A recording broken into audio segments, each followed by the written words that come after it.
What if the first humans came from another planet? You're here now. Wherever you are in the world, maybe curled under warm blankets, maybe resting on a couch with dim lamplight, maybe lying in the quiet dark with only the soft glow of your screen. Take a slow breath in and let it out. Feel your shoulders loosen. Let your jaw unclench.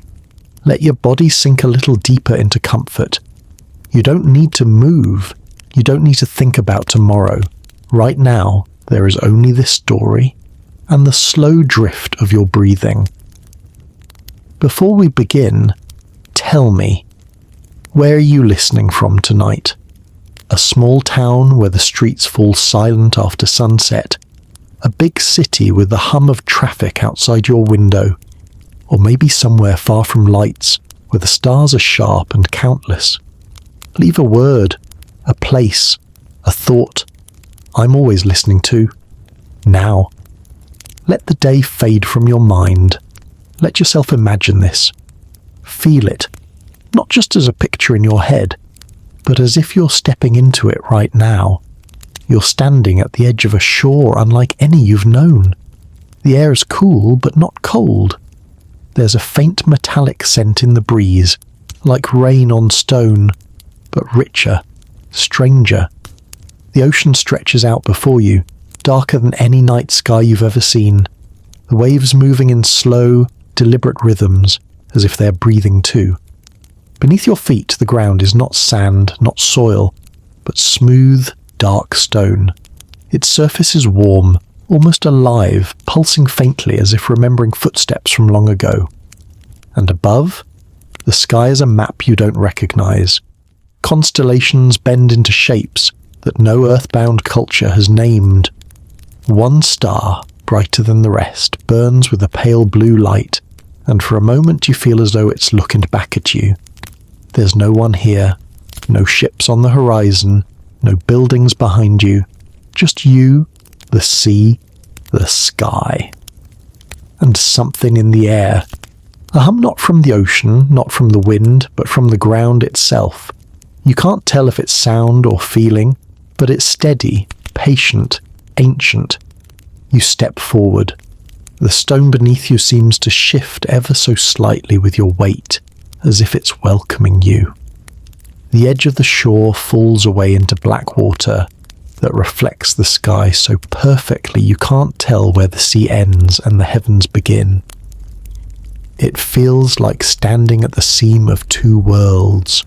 Somewhere deep inside, there's a whisper not in your ear, but in your mind.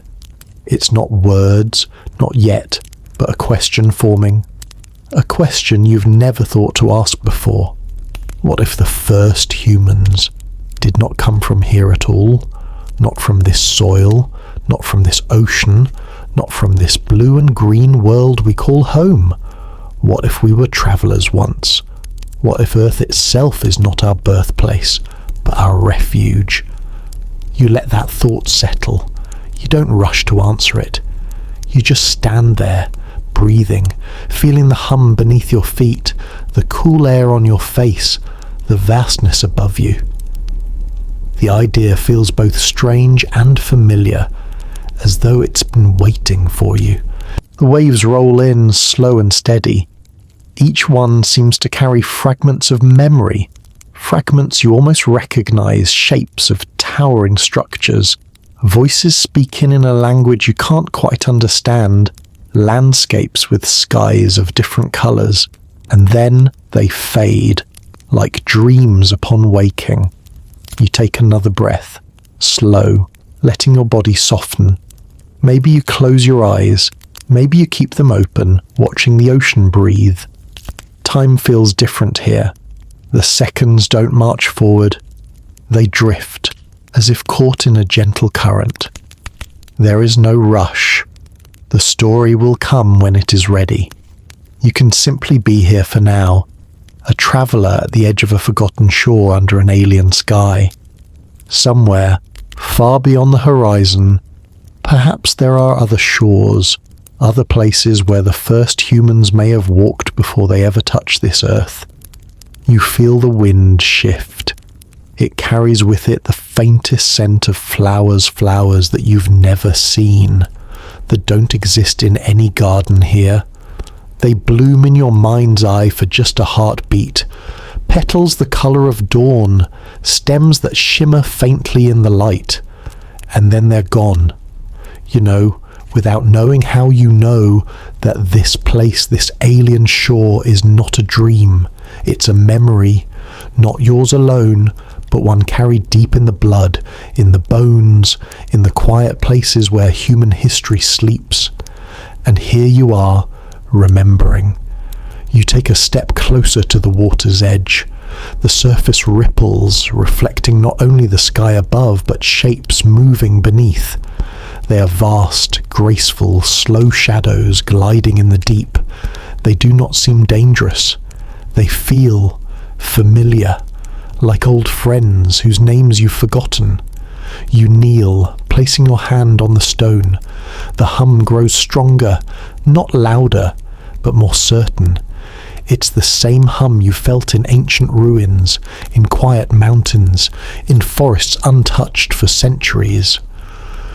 Only now you understand it's not the place that hums, it's the memory within it.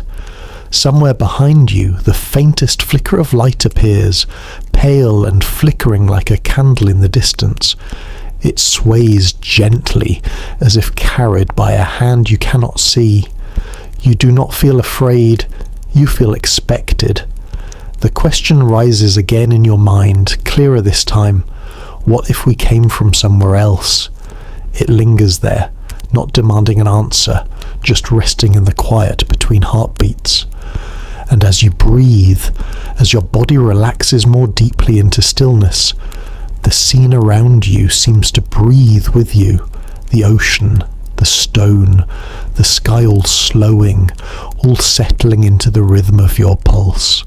Somewhere you sense this is only the beginning. There is more to see, more to remember. But for now, you let the question echo softly inside you, like the tide's endless return. You close your eyes, the sound of the waves carrying you into the story that waits beyond this shore. And the night stretches on. The sound of the waves is still with you, soft and steady, as if the ocean itself is telling you a secret it has been holding for longer than human memory. You remain at the edge of that strange shore, your breath slow and deep, your body heavy with comfort. The hum beneath the stone hasn't faded, it is still there, a patient heartbeat beneath your feet. It feels like it is waiting for you to notice something, to understand something. The sky above is vast and endless. You look up again at the constellations that are not our constellations. There are no familiar shapes, no Orion, no Big Dipper, only patterns you can't name, yet feel you've seen before. One particular cluster, 7 points of white fire arranged in a curve, draws your eyes. They seem brighter than the others, and as you watch them, you have the strange sensation that they are watching you back. A thought drifts across your mind unhurried. Perhaps these stars were once our home. Perhaps they hold the memory of a place where the first of us were born. A place we left long before anyone called themselves human. The air grows calmer. The metallic scent fades, replaced by the faintest sweetness. Like rain that has passed over fields of grass, you take a step closer to the water. The black surface moves with slow swells, each one catching the starlight and scattering it into tiny points of silver. Your reflection stares back at you, but it is not exactly your reflection. The eyes are deeper, the face sharper, older. You blink, and it's gone, leaving only yourself in the water. The hum from the stone deepens, and you begin to notice something beneath it. Faint, rhythmic pulses, like distant drums. They come from far below, deep in the ground or under the water. It's impossible to tell, but they are too steady, too precise to be anything natural. And then the whisper returns, not from outside, but from somewhere deep in your mind. This time it carries words. We came here once before the world was ready for us. The meaning is like a pebble dropped into a still pond. It ripples through you, unsettling yet strangely soothing. You feel no fear, only a slow growing curiosity. What does it mean?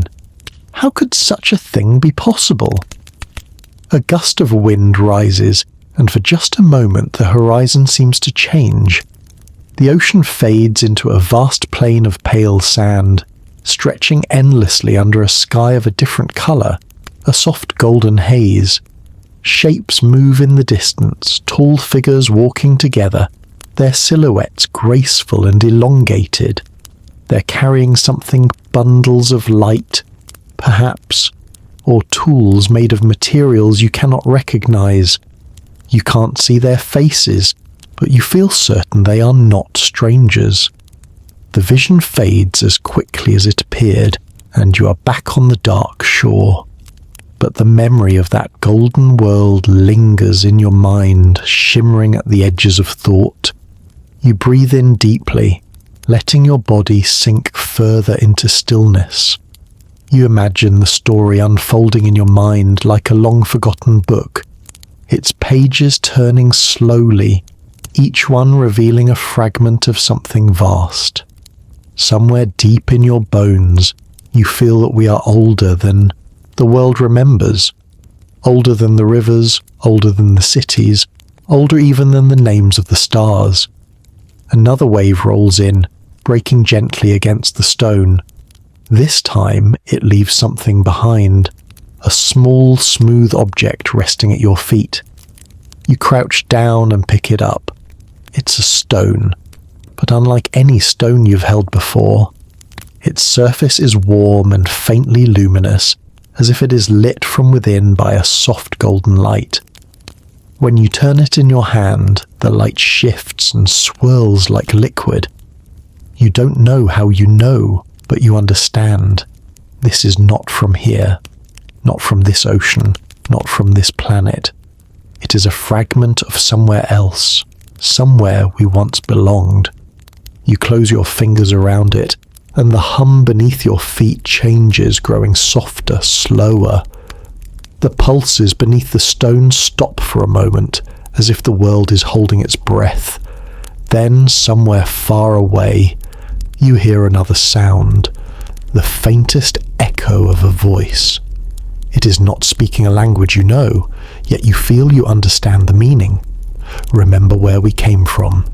You lift your eyes to the horizon.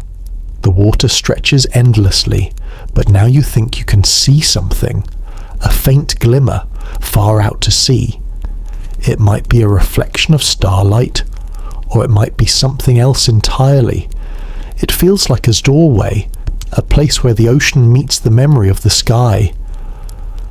The wind shifts again, carrying with it a chorus of soft sounds halfway between music and whispers. They seem to come from everywhere at once, as if the air itself has found a voice. You close your eyes and simply listen. The sound rises and falls, not in words, but in patterns that make you think of maps, of journeys, of paths carved across the void between worlds. A deep calm settles over you. You feel your muscles release tension you didn't know you were holding. Your hands, your shoulders, your jaw, all loosening, all drifting toward rest. The story is still unfolding, but you no longer feel the need to chase it. You can let it come to you in its own time, like the tide. The hum returns, softer now, almost like a lullaby. Beneath your closed eyelids, you see flashes of other places, towering cliffs under twin moons, rivers that flow with light instead of water, cities made of crystal and stone that seem to grow from the earth itself. In each vision you see people not entirely like us, but close. Faces with eyes too bright, too deep, movements too fluid.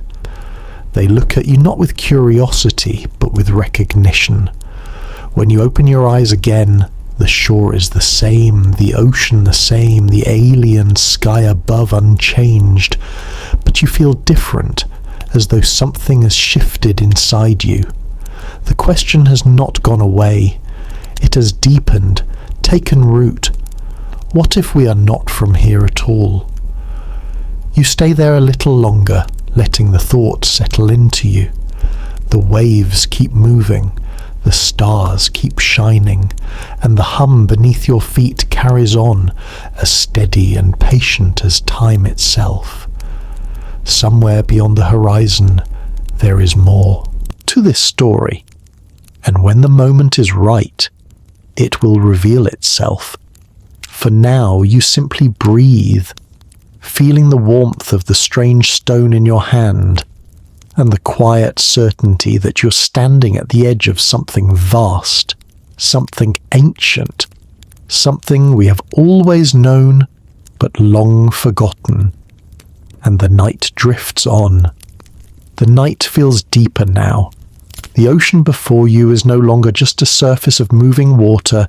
It's become a mirror, a gateway, a place where the sky above and the world below merge into something endless. You're still holding the warm, luminous stone in your hand, and its faint glow is the only light touching your skin. Every so often, you turn it slightly, watching the gold within shift like clouds drifting in a distant sky. The hum beneath your feet is steady, but now it feels as though it's leading you somewhere. You take a slow step forward, then another. The stone pathway you've been standing on curves gently to the left, tracing the edge of the shore. To your right, the ocean breathes, black and shimmering. To your left, the land rises sharply into a wall of dark rock, its surface etched with lines that might be cracks or writing. You can't tell, but you feel a pull toward them. The air is cooler here, as if you've stepped into a pocket of shadow. The scent changes again, less of the metallic tang, more like ancient earth, deep and unmoving. You stop for a moment and let your fingers touch the wall. The stone is rough in some places, smooth in others, but here and there your fingertips trace grooves too precise to be natural. They run in long, sweeping arcs, intersecting at angles too exact for chance. You take a step back to see the larger pattern. It's faint, weathered, almost erased by time, but in the pale light of your glowing stone you see it. A map. Not of any coastline you've ever known. It curves into spirals dotted with points, each connected by faint lines. A few of the points glow ever so slightly, like embers under ash. And you understand without needing to be told, this is not a map of this earth. This is a map of the stars. Your gaze is drawn to one cluster in particular 7 points, curved into the same pattern you saw in the sky above. You remember how they seem to be watching you. Here, they are larger, brighter, marked with deep lines radiating outward as if they were the heart of the map. You reach out to touch them, and for a heartbeat, the wall feels warm under your hand. A low, resonant tone rolls through the ground.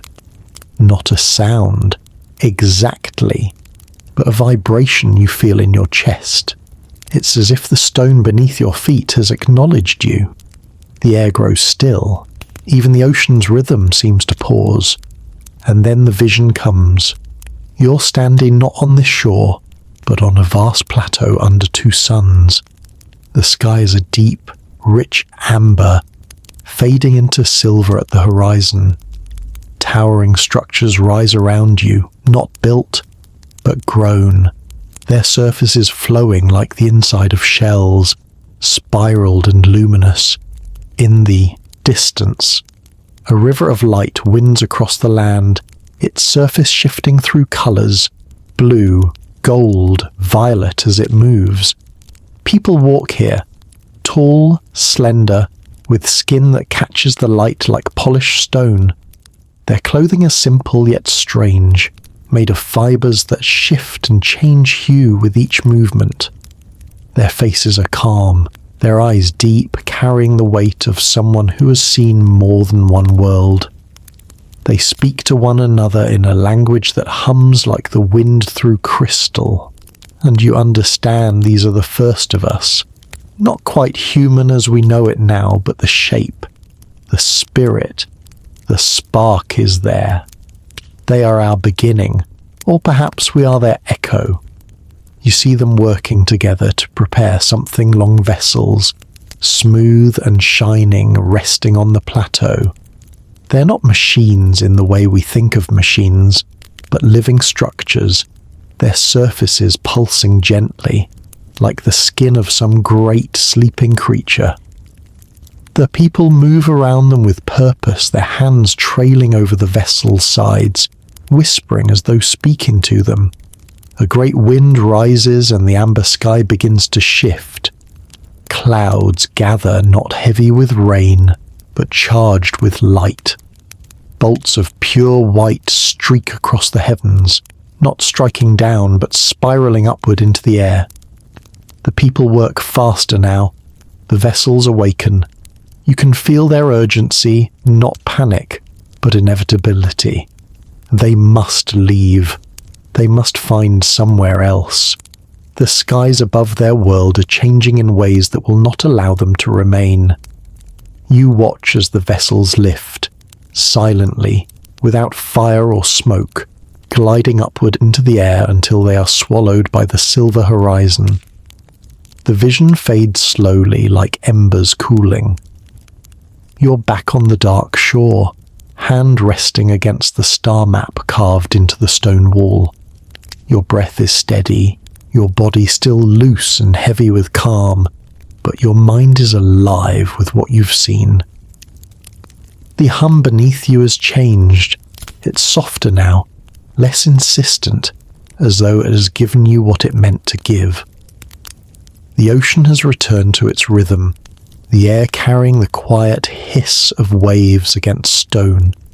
You stand there for a moment longer, letting the last traces of the vision settle in your mind.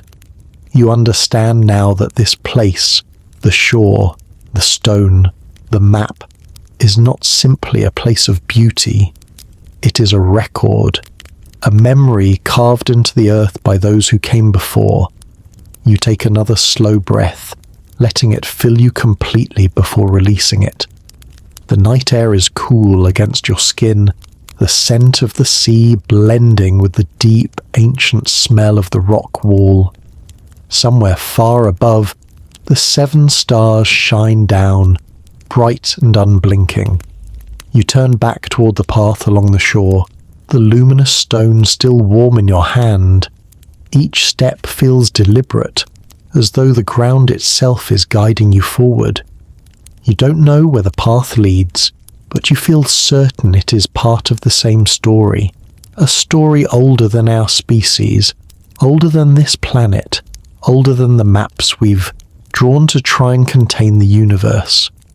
As you walk, the sound of the ocean seems to merge with something else, a low, distant chord, like a single note played on an instrument too vast for human hands. It's not loud, but it vibrates through you, steady and deep, carrying with it the same quiet message you've been hearing since you arrived. Remember where we came from. You pause to look back one last time. The stone wall with its map is still there, silent and unmoving. But you know that if you were to return tomorrow or in 100 years, it would still be waiting, holding the same secret for the next traveller who came searching. The ocean whispers at your side, the stars burn bright overhead, and you keep walking into the quiet, ready for whatever waits beyond the curve of the shore. And the night, vast and ancient, walks with you. The path curves gently away from the rock wall, carrying you deeper into the shadow of the cliffs. The ocean remains to your right, its slow and patient rhythm like a heartbeat for the world itself. Above, the strange constellations are shifting, not racing like clouds, but gliding almost imperceptibly, as if the sky were a great wheel turning in silence. The luminous stone in your hand glows just enough to paint the path ahead in a soft golden haze, so you can see the subtle details beneath your feet, tiny inlays of crystal set into the stone, arranged in repeating patterns like constellations under your steps. The air is different here, still, quiet, and thick with an old stillness that feels as if nothing in this place has been disturbed for ages. You breathe in deeply, and the scent is faintly sweet again, but grounded with the deep mineral smell of caves. Somewhere inside you, the urge to speak fades entirely. It's as if this place does not welcome the sound of voices, only the gentle footfall of travelers. As you move forward, the cliff face to your left begins to shift in texture, less rough, more shaped. Carvings emerge again, but these are not maps like before. They are figures, tall, elegant shapes with long limbs and smooth, featureless faces, each one standing in a posture that feels ceremonial. They face the ocean, hands lifted slightly toward the horizon, as if greeting the water or something beyond it. The further you walk, the more figures appear. Some are alone, others stand in small groups, and each one is carved with a precision that makes them seem alive even in the dim light. You run your fingers along one of their arms, feeling the subtle curves and grooves, the way the stone almost seems to ripple like skin. It strikes you suddenly that these carvings may not be carvings at all. The hum beneath the ground grows slightly stronger here, resonating up into your legs, your chest. The figures do not feel like static art, they feel like echoes, imprints of people who once stood here in the same stillness, facing the same horizon. The ocean's voice changes too. The waves seem to have softened, as though they are breaking farther out from the shore now. A faint mist drifts in, curling around the carved figures, clinging to the folds of their robes, the slopes of their shoulders. In the mist, your mind catches flickers, flashes of movement among the statues. For a heartbeat, you think you see one turn its head ever so slightly, its featureless face angling toward you. But the moment is gone, and the figure is still again. You keep walking, the path narrows. On your left, the cliff rises higher and higher until it disappears into the darkness above. On your right, the drop to the ocean becomes sharper, the waves below moving in heavy rolling swells. You can hear them colliding with something deep beneath the waterstone structures, perhaps, or the base of the cliffs themselves. Each impact sends a low vibration through the path under your feet. The luminous stone in your hand grows warmer, and the glow intensifies just slightly. You glance down and notice that the inlaid crystal patterns beneath your feet have changed. They are no longer random constellations. Now they form a continuous line, winding forward like a river. Every so often, a small circle breaks the line, as if marking a destination. You realize you've been following this line without noticing, your steps naturally falling into rhythm with its winding path. You reach one of the circles and pause. At your left, a narrow opening has appeared in the cliffside.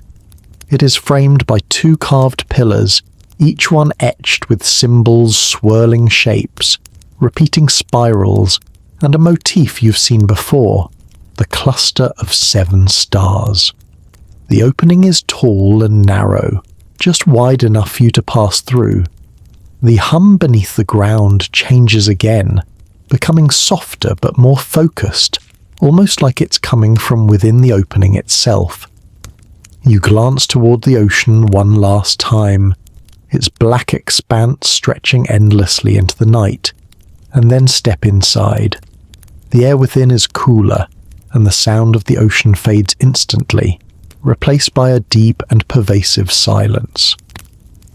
The walls of the passage are smooth, almost polished, and the luminous stone in your hand casts light that glides along their surface like water.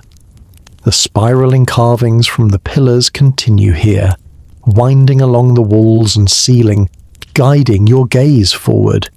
You move slowly, your footsteps muffled by the smooth floor. Every so often, you pass small alcoves set into the walls. Within each is an object, a sphere, a fragment of crystal, a narrow tablet covered in the same spiral patterns. They are arranged with care, and though they do not move, there is a sense that they are not entirely still. You feel as if they are aware of your presence, watching in their own silent way. The passage widens suddenly, and you find yourself stepping into a vast chamber.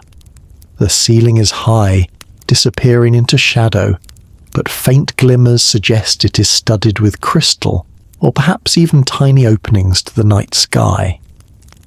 The floor is inlaid with the same winding line of crystal as the path outside, but here it spreads into intricate shapes, interlocking spirals that seem to turn slowly if you look at them too long.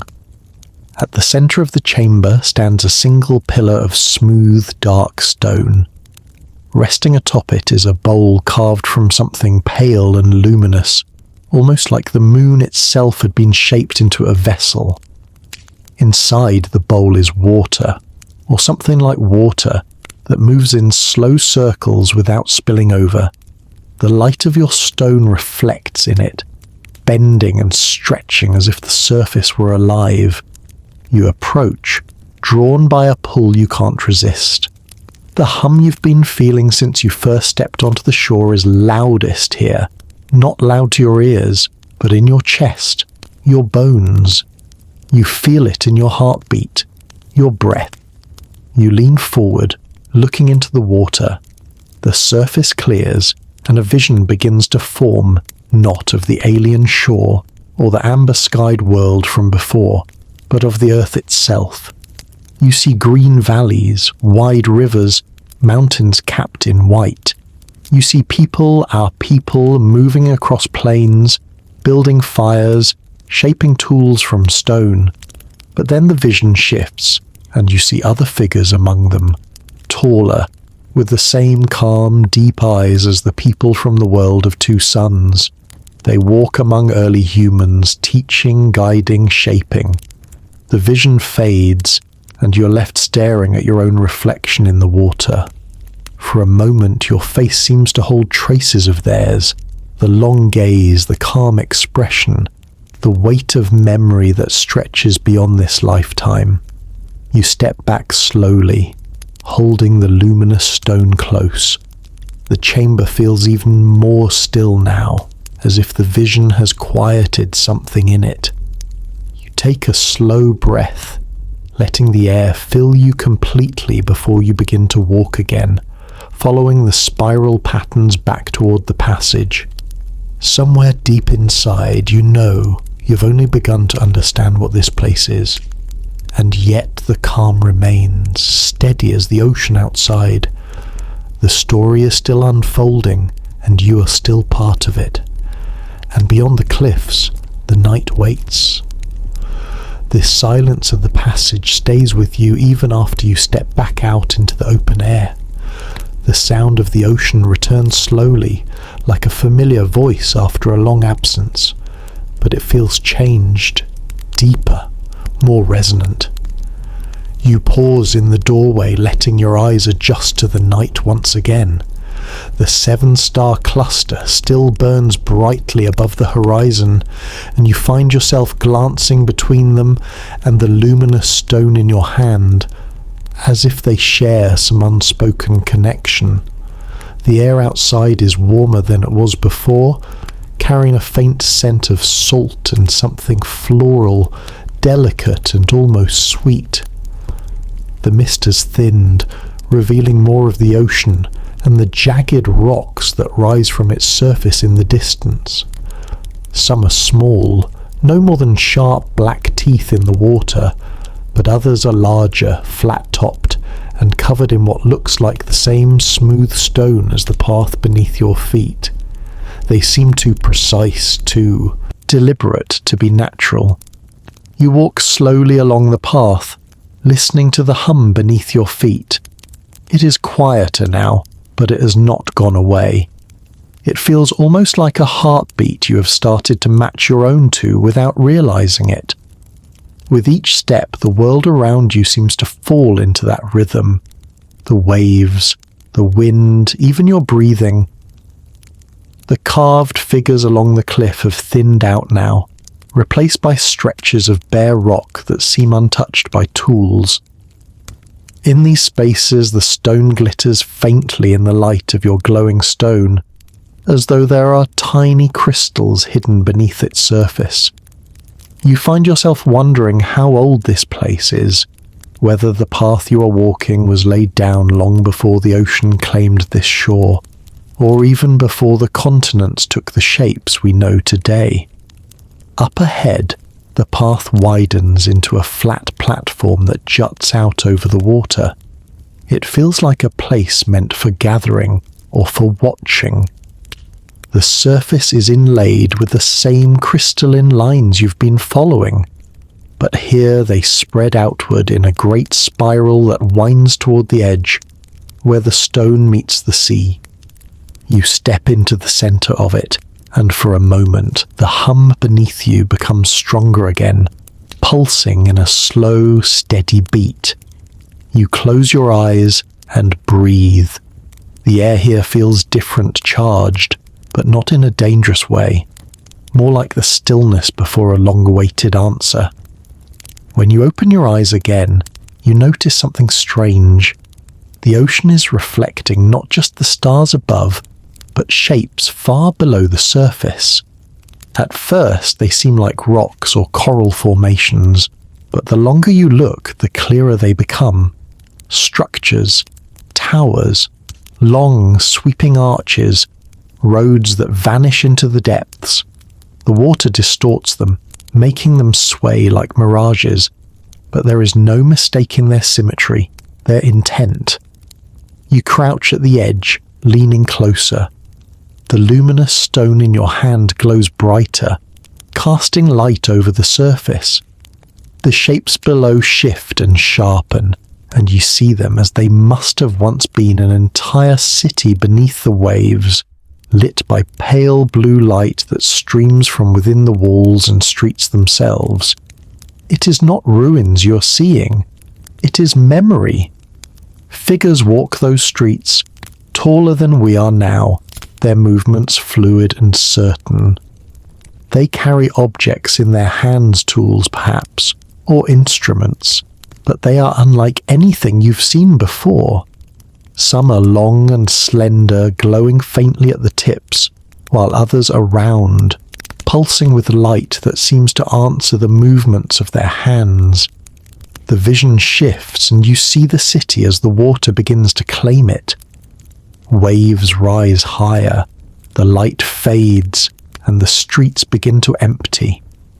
The tall figures move quickly now, carrying bundles toward the vessels you saw in your earlier vision. A storm is building, not in the sky but in the sea itself, and it is swallowing their home. The hum beneath you grows louder, almost urgent, and the vision fades. You're left staring at the black water, the city gone, the ocean moving as if nothing had happened. But you know it is still there, sleeping beneath the waves. You step back from the edge, your heartbeat still matched to the pulse in the stone. You can feel that the story of this place is not only written in the carvings on the cliff or the maps on the wall, but in the ocean itself. Every wave carries the memory of what it once held, just as every stone on this path hums with the footsteps of those who came before. You continue along the path, leaving the platform behind. The cliffs to your left begin to lower, opening up to reveal a stretch of land where the stone path is bordered by tall, swaying plants. Their leaves are long and silver, catching the starlight and shimmering with each breath of wind. You reach out to touch one, and it feels cool and smooth, almost like glass.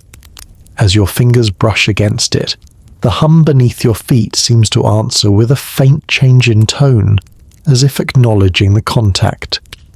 In the distance you see movement.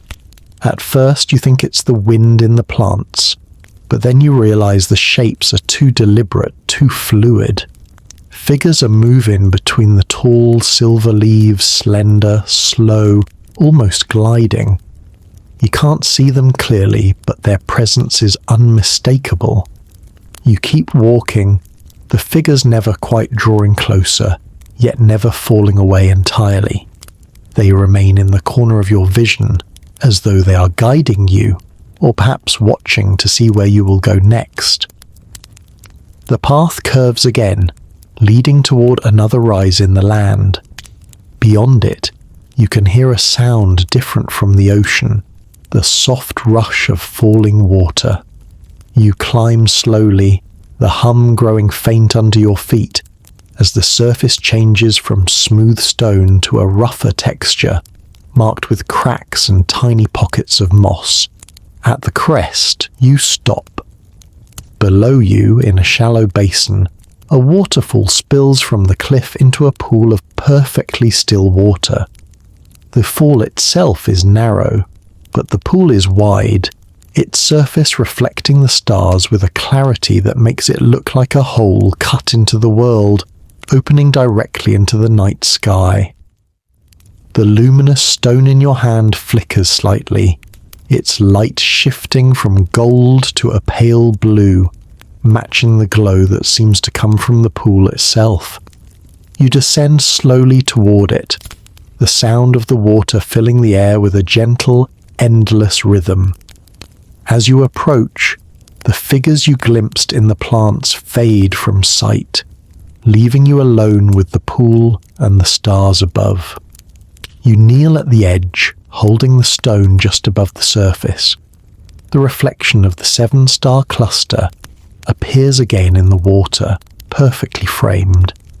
And as you watch, it begins to shift, not as the stars move in the sky, but as though the reflection itself is a living thing, showing you not what is above, but what was long ago. You see the same stars, but brighter, closer. Beneath them is not the ocean, but a land of pale sand and strange trees, and the tall, calm figures moving across it. You blink, and the image fades, leaving only your own reflection in the water.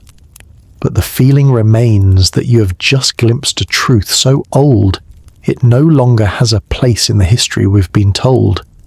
You sit there for a long moment, letting the sound of the waterfall and the hum in the ground weave together into something steady and comforting. The air is cool, the night is vast, and you know the journey through this place is only just beginning. And still, somewhere far beyond the stars, the question waits.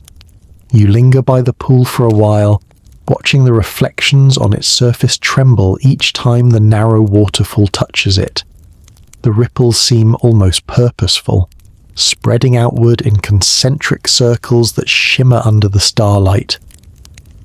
Your breathing has fallen into their rhythm, slow and steady, each inhale and exhale blending into the quiet movement of the water. The luminous stone in your hand is cooler now, its light dimmer, but steady like a small companion that knows there is no rush. The hum beneath you is softer here, almost distant, as though the ground is merely passing along a song from somewhere far away. You place your free hand on the edge of the pool, letting your fingertips trail into the water. It's cooler than you expect, but perfectly smooth, almost slippery, as if it contains something more than just water. For a heartbeat, you feel it pulse, not in temperature, but in presence, like it's aware of your touch. The air is so still that even the smallest sounds stand out. The faint hiss of the falling water, the occasional whisper of a breeze moving through the silver plants on the ridge behind you. And then, from somewhere beyond the pool, you hear something new. It's faint at first, a series of light, ringing tones, spaced far apart. They remind you of wind chimes, but deeper, fuller, resonating in your chest rather than in your ears. You rise slowly, holding the luminous stone a little higher, and begin to follow the sound. A narrow path of smooth stone leads away from the pool, sloping gently upward. As you walk, the tones become clearer, resolving into a melody, simple but precise, as if each note has been chosen with care. You find yourself slowing to match its pace, letting it guide your steps. The path brings you to another plateau, smaller than the one you stood on by the sea.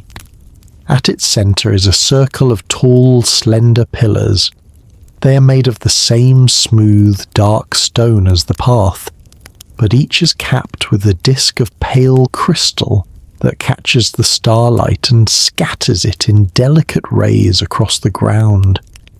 The music is coming from here, not from an instrument or a person, but from the pillars themselves.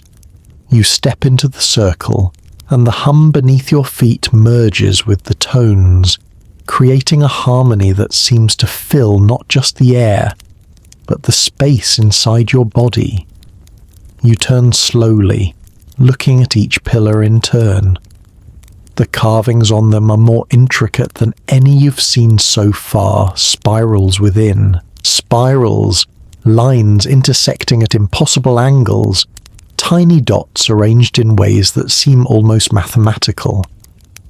As you walk past one of the pillars, the tone it produces changes slightly, rising just enough to feel like an acknowledgement. You stop, and the tone steadies.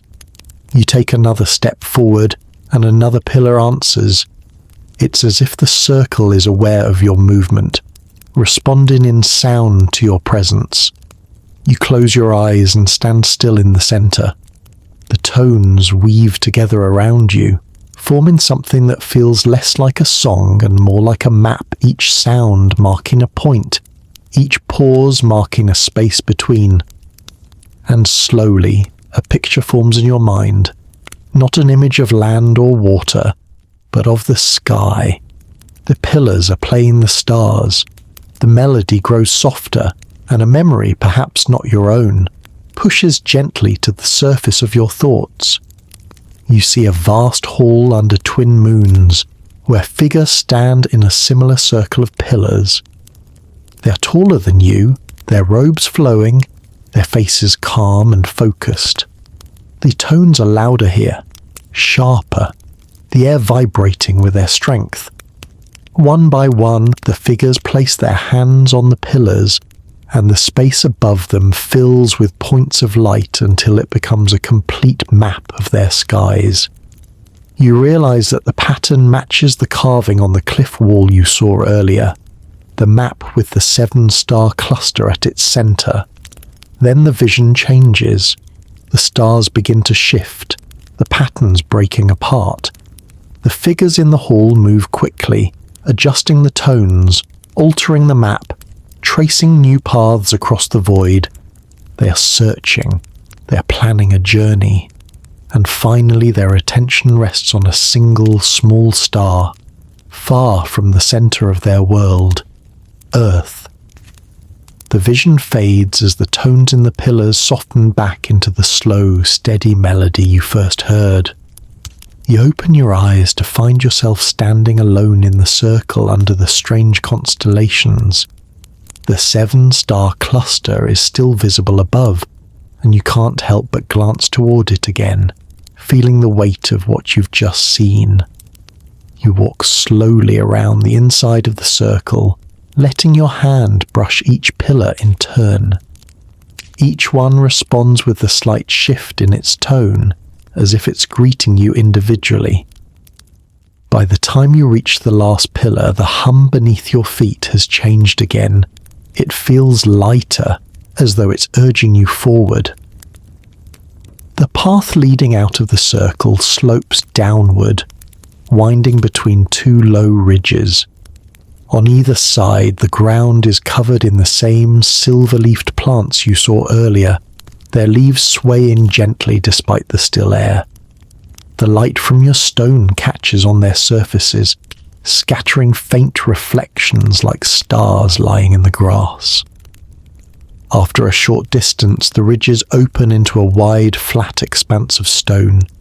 It feels exposed here, the sky stretching endlessly above, the ocean far behind you now. The ground is marked with long, parallel lines that run straight toward the horizon.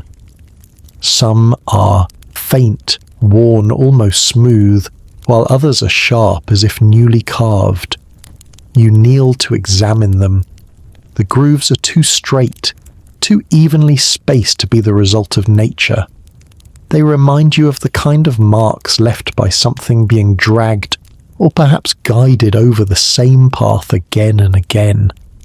You imagine vessels moving here, their weight pressing these lines into the stone over centuries. In the distance, at the far end of the expanse, you see a single tall shape rising from the ground. It's hard to tell what it is from here, perhaps another pillar, or a tower, or something entirely different. The hum beneath your feet grows faint, almost disappearing, as if it's leaving you to walk the last part of the path on your own. The night feels quieter here, the sounds of the ocean and the waterfall far behind you. Only the faint rustle of the silver plants and your own footsteps break the stillness. The luminous stone in your hand feels heavier now, though its light hasn't dimmed. You find yourself holding it closer, as though it might offer some kind of protection or guidance in this open space. As you approach the tall shape, its form becomes clearer. It is a monolith, smooth, black, and impossibly thin for its height. Its surface reflects no light, swallowing the glow of your stone completely. You stop a few paces away, sensing that it is not something to be touched without invitation. The air around it feels denser, as if you've stepped into the center of a slow, invisible current. You take a deep breath, and for a moment, there is nothing. Not the hum, not the wind, not even the sound of your own heartbeat. Just a vast, unbroken silence. Then, faintly, a voice, not outside, but within speaks a single phrase. You have come far to remember. The words dissolve into the stillness, leaving you standing in the shadow of the monolith. Somewhere inside you, you know this is not the end of the path, but only a threshold. And beyond it, the story will continue to unfold. And the night, infinite and patient, waits with you. The monolith stands before you like a sentinel from another age, its presence both silent and immense. You don't move at first. You simply stand in its shadow, the cool air wrapping around you, the absence of sound deep enough to make you aware of every breath you take. The luminous stone in your hand is steady now, no flicker, no change, almost as though it too is waiting for what comes next. Then, from somewhere deep within the black surface of the monolith, you notice a faint shimmer. Not light in the ordinary sense, but a kind of movement, like ripples on still water. You take one cautious step closer. The shimmer grows, resolving into patterns, symbols, and finally images, as if the stone itself has begun to remember aloud. At first the shapes are abstract spirals, arcs, lines radiating outward from small circles. But then they begin to take form. You see the alien shore where your journey began, only it is brighter, warmer, and alive with movement. Tall figures, the same as those in your earlier visions, walk the length of the shore, their robes lifted slightly by the breeze. Some stand at the edge of the water, gazing toward the horizon. Others kneel beside great vessels that seem to grow from the stone itself, their curved surfaces shimmering in the strange light of an unfamiliar sky. The images shift. Now the figures are in a place of mountains and rivers, the air thick with mist. They are building, but not in the way we build, with tools, with noise, with the slow shaping of stubborn material. Instead, the stone rises and bends to their will, forming smooth walls, perfect curves, and structures that almost seem to grow like living things. The light of the 7-star cluster glows above them, brighter and closer than you've ever seen it. Another shift and the images grow darker. The sky above is clouded, the waters of their rivers swollen and fast, the wind thick with dust. The figures move quickly now, not in panic, but with urgency. They gather their knowledge, their tools, their seeds, and their stories. The vessels on the shore return, their surfaces pulsing with light. The tall ones place their hands on them, whispering words you cannot hear, and the vessels awaken. For a brief moment you see their faces clearly. Their eyes are calm, but deep within them is the sadness of leaving behind a world they love. Then the vessels rise silently into the air, drifting upward until they vanish into the star-filled sky. You step back slightly, your heart heavy with the images. The shimmer on the monolith fades, leaving only the deep, lightless black of its surface. You understand now that this is not just a marker. It is a memory stone, a witness to what was, holding the images for anyone willing to see. The hum beneath your feet has returned, faint but steady, guiding you away from the monolith and toward a narrow opening at the far end of the stone expanse. You follow it, each step feeling more deliberate, as though the ground itself is making sure you move at the right pace. The opening leads you into a winding corridor between two ridges of rock. The walls are higher here, the air cooler, the sky a thin ribbon above you.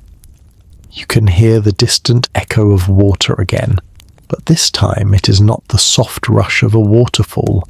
It is a steady, rhythmic sound like waves breaking against stone in some enclosed place.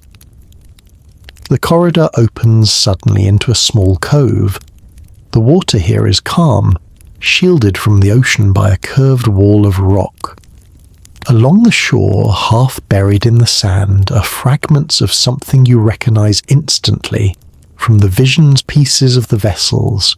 They are worn and weathered, their once bright surfaces dulled by time and salt, but they still hold the same curves, the same impossible smoothness.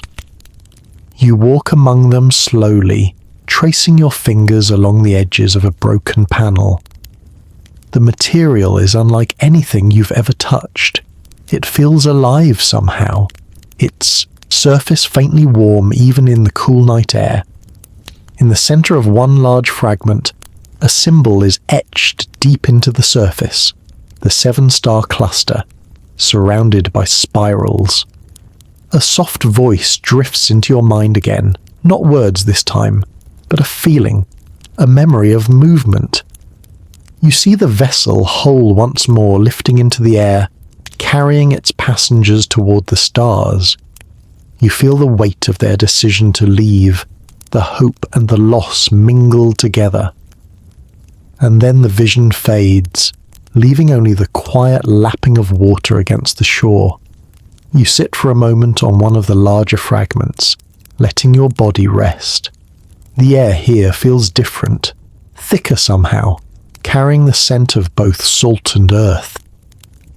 The luminous stone in your hand is warmer again, and when you glance down you notice its glow has deepened to a richer gold.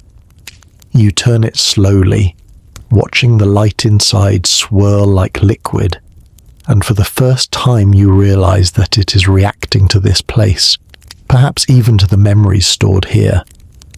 Beyond the cove, a narrow strip of sand curves away between the rocks. You follow it, your feet sinking slightly into the cool grains until you reach another opening. This one is low, half hidden by the leaning curve of a large boulder. You duck inside, the light from your stone illuminating the space ahead. It is a small chamber, the walls lined with shelves of carved stone. Upon them rest dozens of objects, small orbs, thin tablets, crystalline shards, and tools of unknown purpose. Each one is placed with care, as though they're part of some great archive. The air here is still and cool, and the hum beneath your feet is steady, almost comforting. You pick up one of the tablets. Its surface is covered in fine, curling lines, far too small to have been carved by hand. As you tilt it toward the light, the lines shimmer, and for a brief moment, they rearrange themselves into a star map. You recognize parts of it, the cluster of 7 stars, the spiral arm of a galaxy. But other elements are unfamiliar, patterns you've never seen in any human chart. Gently, you place the tablet back and turn to leave. You understand that this chamber is not for taking it, is for remembering. These are not relics in the sense of possessions, but fragments of a journey, pieces of a story too vast to be told in words alone. Stepping back into the night air, you feel the weight of that story settling over you like a cloak. You're not just walking along a forgotten shore or exploring ancient ruins. You're moving through the echoes of an origin that does not fit within the lines of human history as we know it. The hum beneath you guides you forward again, away from the cove, back toward the open land. The stars above are beginning to shift position, the 7-star cluster climbing higher in the sky. Somewhere deep inside you feel that they are pulling you onward, drawing you toward the next part of the story. And so you walk, the night wide and silent around you, the luminous stone warm in your hand, and the memory of the tall, calm figures lingering in your thoughts like a promise. You walk on, the sand giving way again to the familiar smooth stone of the ancient path. The hum beneath your feet is constant now, not loud but steady, like a companion keeping pace with you. Above, the sky has deepened to an almost impossible shade of midnight blue, and the stars seem closer than before, so close that it feels as if you could reach up and brush your fingers across them. The 7-star cluster gleams high overhead, each point so sharp it could pierce the dark. The air has grown warmer again, carrying with it a scent you can't place, rich and earthy, with a faint spice, as though the wind had passed through a faraway market in some forgotten city. You breathe it in, letting it settle deep in your chest. Each step feels like it is carrying you deeper into the heart of a story that has been waiting for you long before tonight. The path begins to rise, winding upward in gentle curves until you reach a ridge. You stop there for a moment, looking out over the land below. It's not the sea you see now, but an endless plain covered in the same silver-leafed plants you've passed before. In the starlight, they look like a rolling ocean frozen in place, their long leaves swaying in a wind you can't feel. Scattered across the plain are structures, some tall and narrow like towers, others low and broad like open hands. Even from here you can tell they're not made of the same rough stone as the cliffs, but of something smoother, more deliberate. They seem to shimmer faintly, as if light is moving just beneath their surfaces. You descend from the ridge and step onto the plain. The plants part easily as you walk, their leaves bending away without resistance. The hum beneath your feet is softer here, muffled by the layer of earth, but still there, always there. You aim for the nearest of the tall structures, its surface catching the starlight in a way that makes it appear to be lit from within. When you reach it, you see that it is not solid stone at all. It is made of hundreds of thin panels fitted together with impossible precision. Their seams so fine you can barely see them. Along its surface run patterns, spirals, arcs, and that familiar cluster of 7 dots, repeated again and again.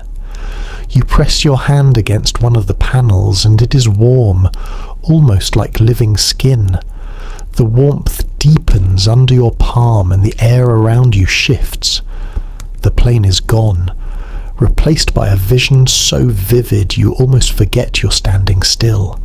You see a place that is not Earth.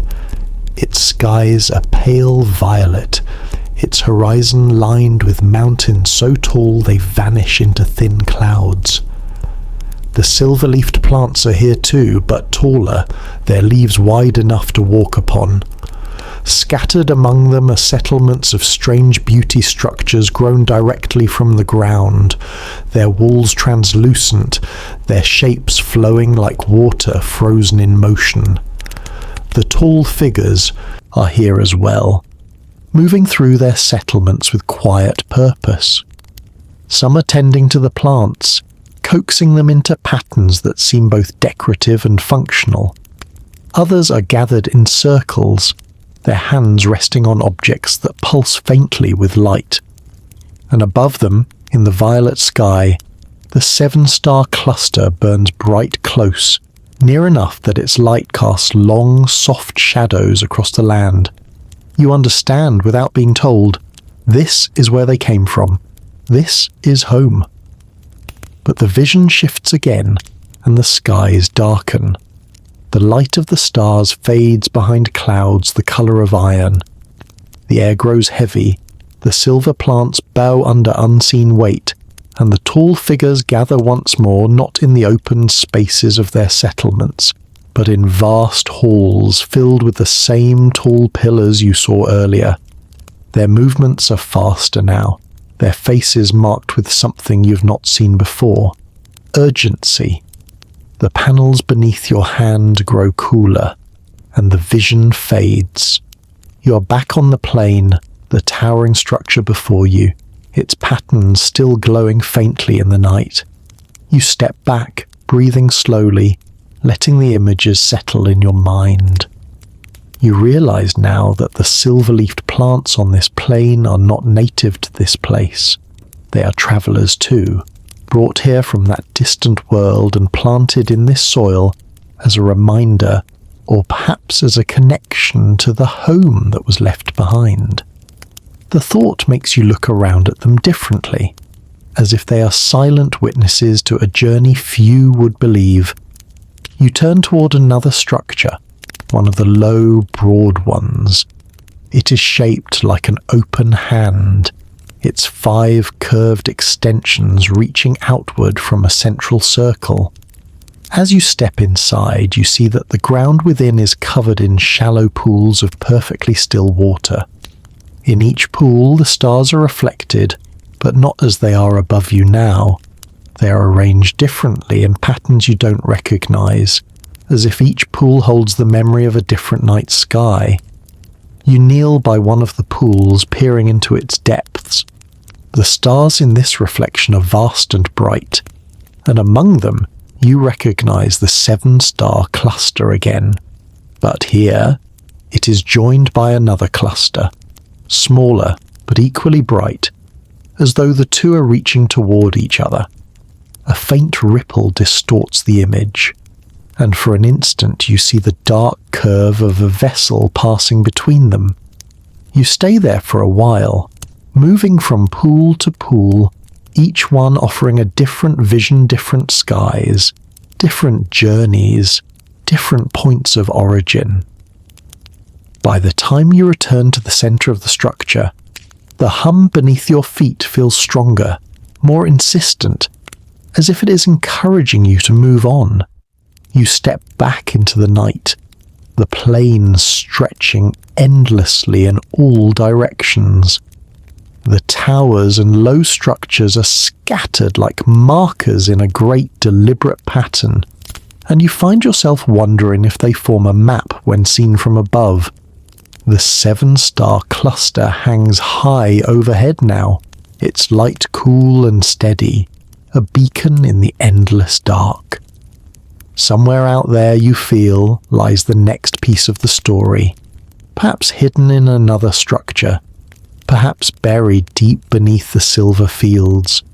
The hum beneath your feet shifts, a subtle change in tone, and you understand it as an invitation to keep going. And so you walk on, the plants parting before you, the stars watching from above, and the warmth of the luminous stone in your hand reminding you that you are not alone in this journey. The story is still speaking, and you are still listening. The plain stretches on, endless in the starlight, the silver-leafed plants bowing away from your path as if they know you are meant to pass. Each step feels like moving deeper into a dream that has no edges, only layers, each one older than the last. The hum beneath your feet remains your guide, constant, patient, never rushing you, but always there, like the heartbeat of the land itself. In the distance, a new shape begins to rise above the plain. At first, it is only a faint outline against the night, but as you draw nearer, you see it is vast wider than any of the towers or hand-shaped structures you've passed. Its surface is smooth, seamless, and curved, like the side of a great dome.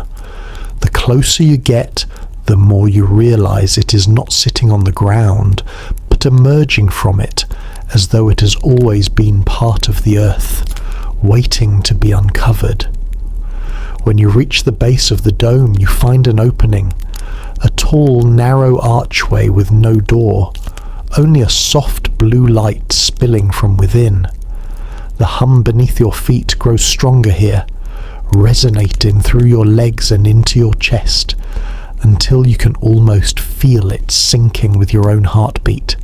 You step inside. The air within is cooler, denser, carrying a faint scent of metal and something sweeter, almost floral.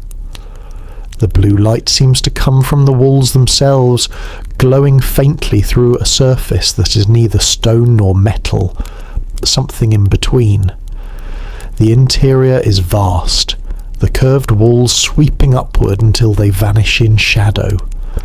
At the centre of the dome is a raised platform, its surface covered in the familiar spiral carvings. Around it stand 6 tall pillars, evenly spaced, each one topped with a crystal sphere that glows softly in a shift and range of colours: pale gold, deep blue, silver, violet. The light from the spheres moves in slow patterns across the walls, casting shadows that seem almost alive. You step onto the platform, and the hum beneath your feet changes again, becoming more intricate, layered, like chords replacing a single note. It is not random. You can feel the deliberate pattern in it, the way it builds and falls, the way it moves through you. Without warning, the crystal spheres begin to brighten. Lines of light arc from one to another, forming a glowing lattice above the platform. At first, it is just an abstract web of connections, but then the lines shift, locking into a pattern you recognize. It is a star map. The 7-star cluster appears first, bright and central. Around it, other constellations begin to take shape. Some you know, many you don't. The lattice shifts again, zooming in until the 7 stars are enormous above you. Then one of them fades, replaced by an image, a world you've never seen. Its oceans are a pale green, its land masses swirling with silver forests and vast deserts of gold. The violet skies of your earlier vision stretch above it. This is where they began. You watch as the map shifts again, tracing a line from that world to others, a path of migration through the stars. Each stop is marked by a faint glow, and at several of them you see the same silver-leafed plants growing, their shapes unmistakable even from above. They carried their life with them, planting reminders of home in every world they touched. The final point on the path is smaller, dimmer than the others. As the lattice zooms in, you recognize it instantly. Earth. It is younger here, untouched by cities or borders. The image lingers for only a moment before the lattice dims, the lines fading away until the platform is lit only by the soft glow of the spheres. You stand there in silence, the weight of the journey you've just witnessed pressing gently but firmly into your thoughts. You understand now that Earth was not an accident, not just a destination chosen at random. It was a planned arrival, a place meant to shelter, to preserve, to begin again. Stepping down from the platform, you move toward one of the pillars. The crystal sphere atop it flickers slightly as you approach, and within its depths you see movement. Leaning closer, you realize it is showing you something. Scenes from long ago, stored like memories in its heart. You see the tall figures standing among early humans, their shapes half hidden in the smoke of campfires. They are teaching how to shape tools, how to plant seeds, how to read the sky. The humans listen, imitate, learn. The visitors do not stay for long. They move on, leaving behind only the knowledge and the silver plants that will grow long after they are gone. Another sphere shows a different time. The visitors return to find the humans changed, more numerous, more organized, but also more restless. There are disagreements now, struggles over territory, over power. The visitors remain on the edges, watching. Some step forward to guide, others choose to disappear entirely, and eventually their presence fades into myth. The images vanish, leaving you with the still glow of the spheres and the soft hum beneath your feet. You take a long breath, letting the air fill your lungs, then step back toward the archway. Outside, the plain feels different now. The stars overhead seem closer, the hum in the ground stronger, the silver-leafed plants brighter. You have seen their origin, and you know their purpose. They're not just part of the landscape, but part of the message. Wherever they grow, they carry the memory of another world, and perhaps the promise of return. You begin walking again, your steps unhurried. The dome behind you fades into the distance, swallowed by the swaying fields. Ahead, on the horizon, you could just make out a faint rise in the land, where the ground seems to glow faintly, as though lit from within.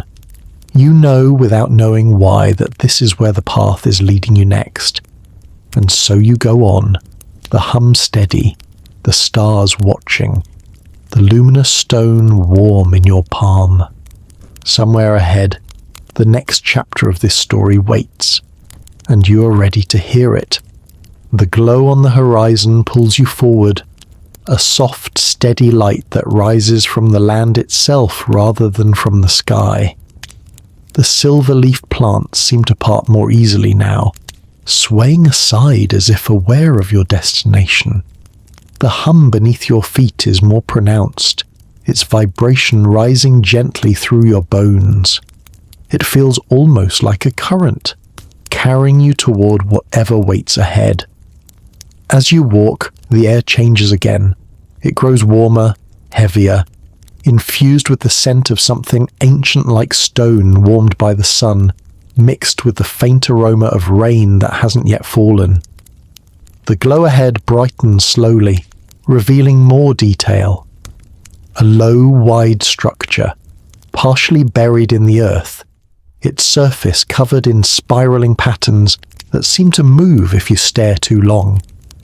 You reach its edge and find a narrow ramp leading downward.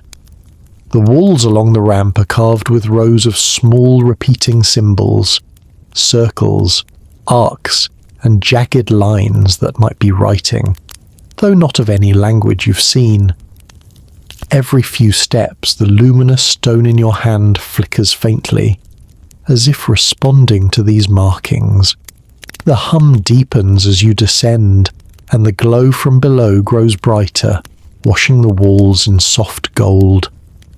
At the bottom, the ramp opens into a vast underground chamber.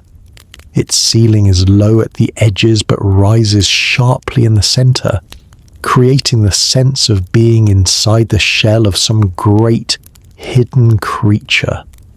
The walls pulse with light from countless thin lines running across their surfaces, converging in the middle of the floor.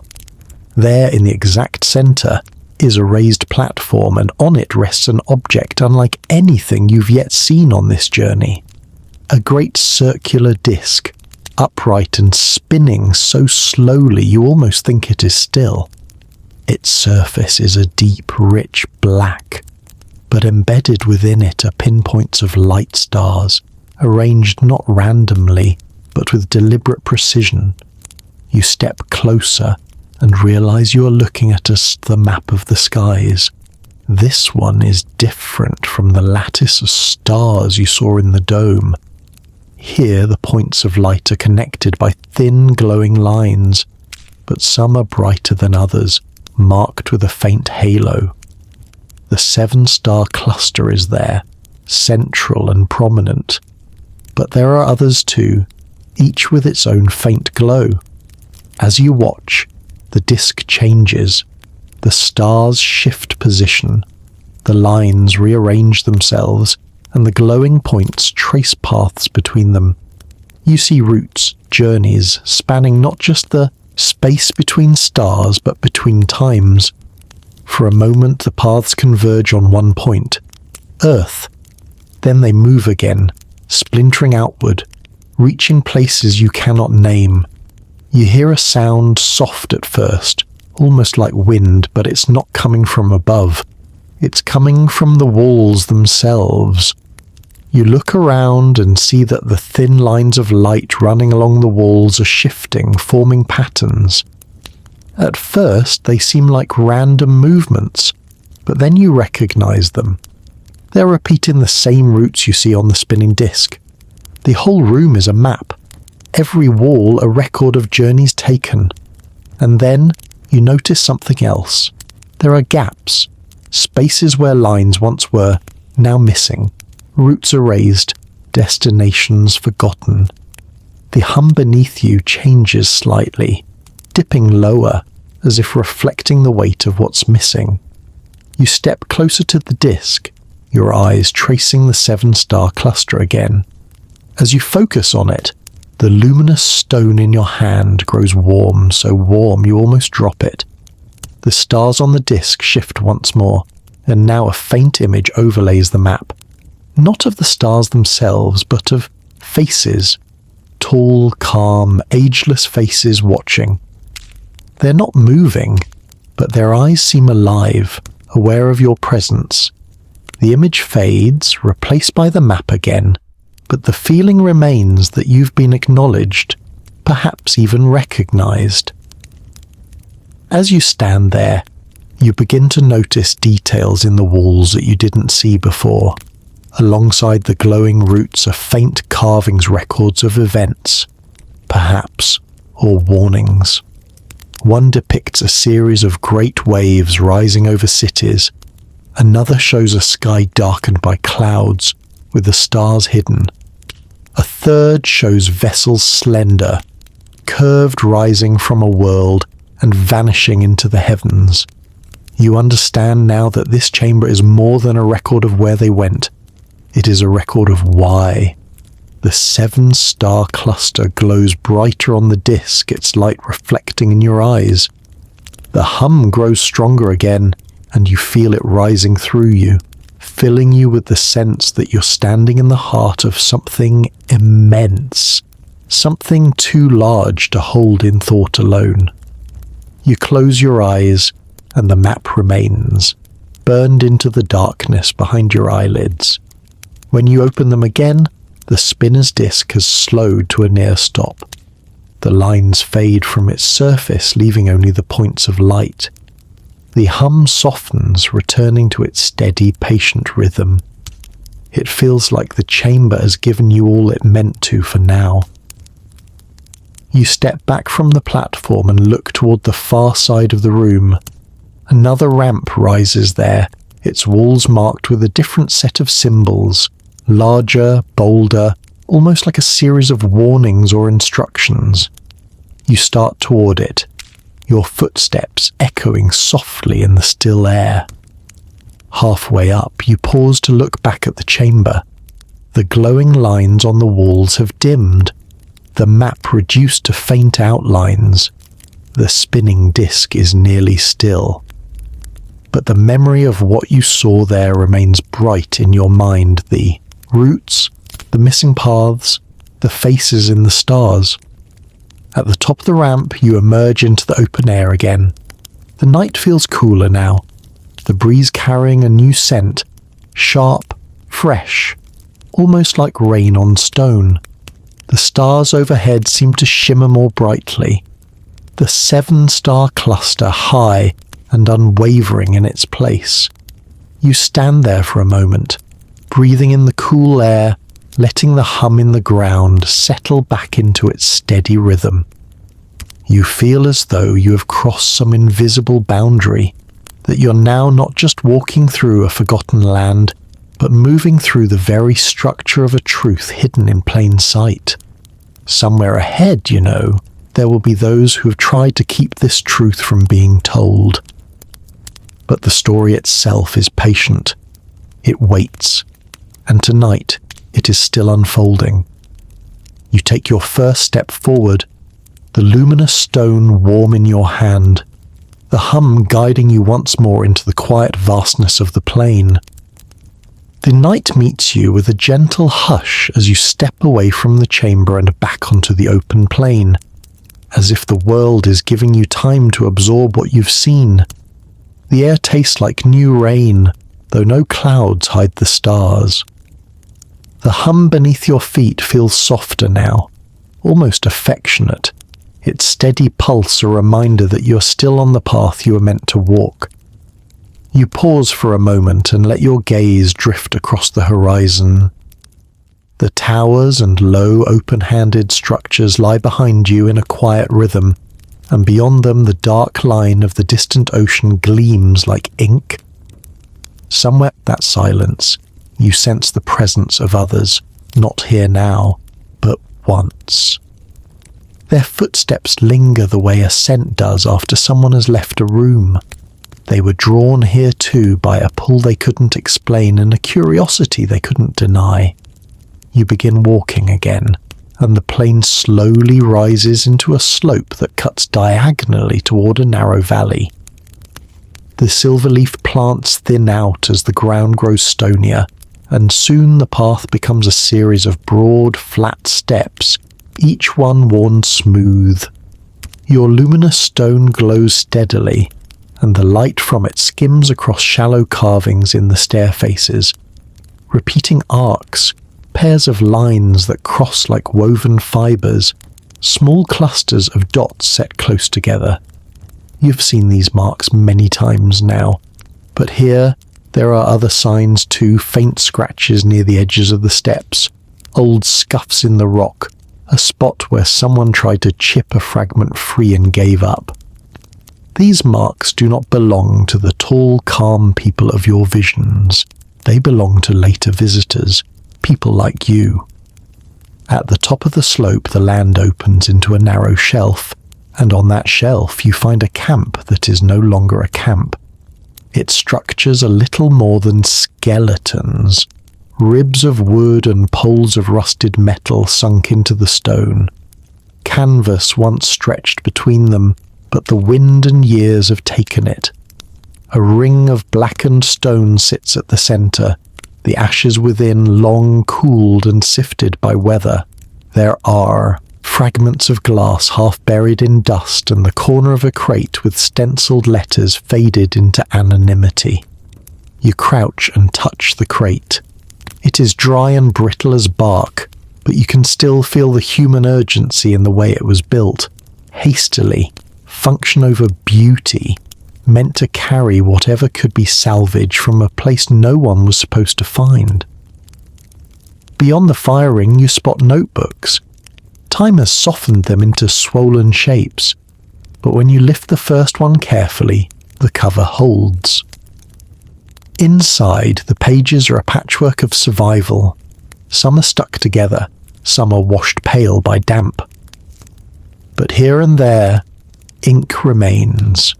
Quick sketches of the towers on the plain, a careful diagram of the hand-shaped structure with pools of star water, a sequence of coordinates that repeat, then stop abruptly. Between the drawings there are words, not a full story, only passages, but the voice is clear. They came looking for something the maps did not admit. They stayed longer than the permits allowed. They found more than their sponsors wanted them to see. You turn a page and a pressed leaf slips free silver, veined, familiar. A note beneath it reads, "Not from here," not like anything I've catalogued. Another page shows the 7-star cluster sketched again and again, each time with a different alignment to a grid. There are also small lists, names of survey members, counts of fragments recovered, a line that says simply, "Cameras taken, told to rest, we left at dawn." You close the notebook gently and set it back as you found it. The wind moves softly through the empty camp frames, and for a moment you can almost hear conversation, the scratch of pen on paper, the low clink of mugs against stone. On the far edge of the shelf sits a narrow wooden crate, whose lid has been pried up and then set back, as if someone meant to return and seal it properly, but never did. Inside, under layers of fabric, lies a curved panel the colour of moonlight, the same living material you saw in the cove, only smaller, a flake from the body of a vessel. Along its edge runs a thread of faint symbols. When your luminous stone draws near, the thread stirs like a sleeping ember given breath. It brightens, and for a heartbeat, a whisper moves through the air in a language you don't know, but somehow feel. A fragment of a route, a point on a path, a promise to meet again. The glow fades. You replace the fabric, lower the lid, and rest your palm on the wood in a quiet farewell. You descend from the shelf along a different path, one bordered by low stones placed in a careful line. They lead you into the mouth of the valley, where the ground levels and splits into 2 dry channels. In the left channel, the rock is bare and smooth. In the right, you find traces of tire tracks, long ago pressed into dust and now fossilized into the crust. The right-hand way curves toward a broken arch of black stone. It is not ancient in the same way as the towers or the dome. Its blocks are cut by human hands, heavy and squared. Someone tried to build something here, or perhaps to claim it. A plaque once fixed to the arch has been pried away. Only the metal bolts remain, like teeth in a jaw. Beyond the arch lies a field of shallow pits, each one a circle cut into the ground and then abandoned. At the edge of the nearest pit sits a bent shovel and a rusted sieve. You step closer and feel the hum of the land retreat, as though it has learned to keep its secrets quiet when people arrive uninvited. In the second pit, a scatter of small stones glints under a thin slide of sand. You brush them free and find they are not stones but beads, tiny spheres with faint spirals etched around their equators. You picture the hands that held them last, dirt under the nails, sunburnt knuckles, breath quick with discovery and fear. Did they understand what they had found? Did someone tell them it was nothing, that it belonged to myth and error? The valley narrows, the walls pressing closer, and you follow a seam in the rock that flows like a frozen river. It leads you to a low opening cut into the cliff. The threshold is framed by human scaffolding gone to ruin, but the space within is older, a long chamber whose ceiling is smooth and gently curved.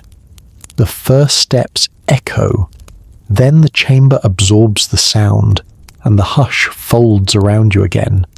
You hold the luminous stone high.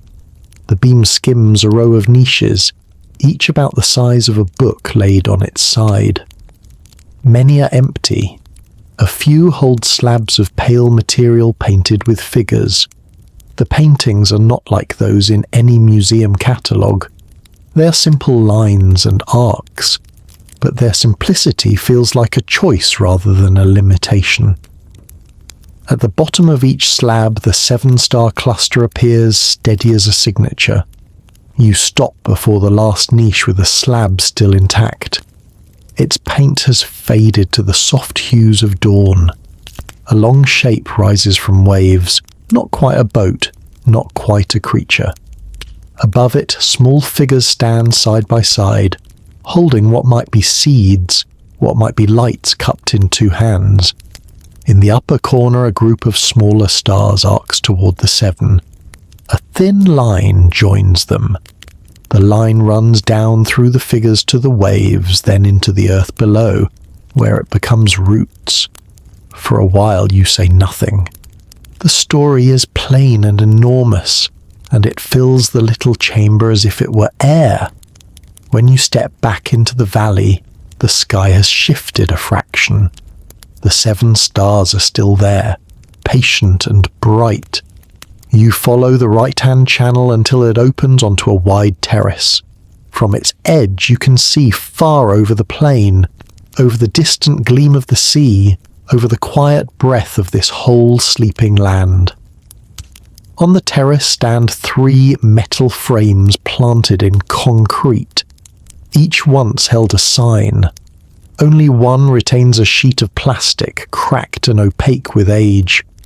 The faint ghost of letters shows through in the right slant of light. You tilt your head, squint, make out a word that could be protected, another that could be restricted, and a small stenciled emblem whose meaning has been lost with the plaque beneath the arch. You are not angry. The feeling is gentler than that, older. It is the understanding that some stories become too heavy for their keepers, and they lay them down in the nearest field and walk away. Perhaps they thought they were guarding something. Perhaps they were guarding themselves. Either way, the story kept breathing under the soil. It waited the way seeds wait in darkness, holding their shape in silence until the light returns. As you linger on the terrace, a breeze rises at last, cool and clean, and the hum returns to full clarity beneath your feet. It steadies you. It says there is more ahead, and that the ones who came here before you did not fail. They were part of the trail, and trails are made of many steps. You glance back once more at the valley, the empty pits, the rusted sieve, the quiet arch, and you make a small promise without words. To remember them kindly, to carry their unfinished pages forward in your own careful hands. You take the descending path at the far side of the terrace, and it leads you into a broad, shallow basin where the silver leaf plants grow thick again, their edges whispering together as you pass. The basin floor is cross-hatched with faint lines that at first you take for cracks, then realize are paths old footways worn by repeated journeys between places now half buried. At their crossings lie small cairns of smooth stones, each one topped with a single bead like the ones you found in the pit. You pause at one, press your fingers to the bead, and feel a note travel up through your palm, a tiny echo of the greater hum. It is not a message, not exactly. It is recognition. We see you. Keep going. By the time you rise from the last cairn, the horizon has widened again, and far ahead, a low silhouette breaks the even line of the land.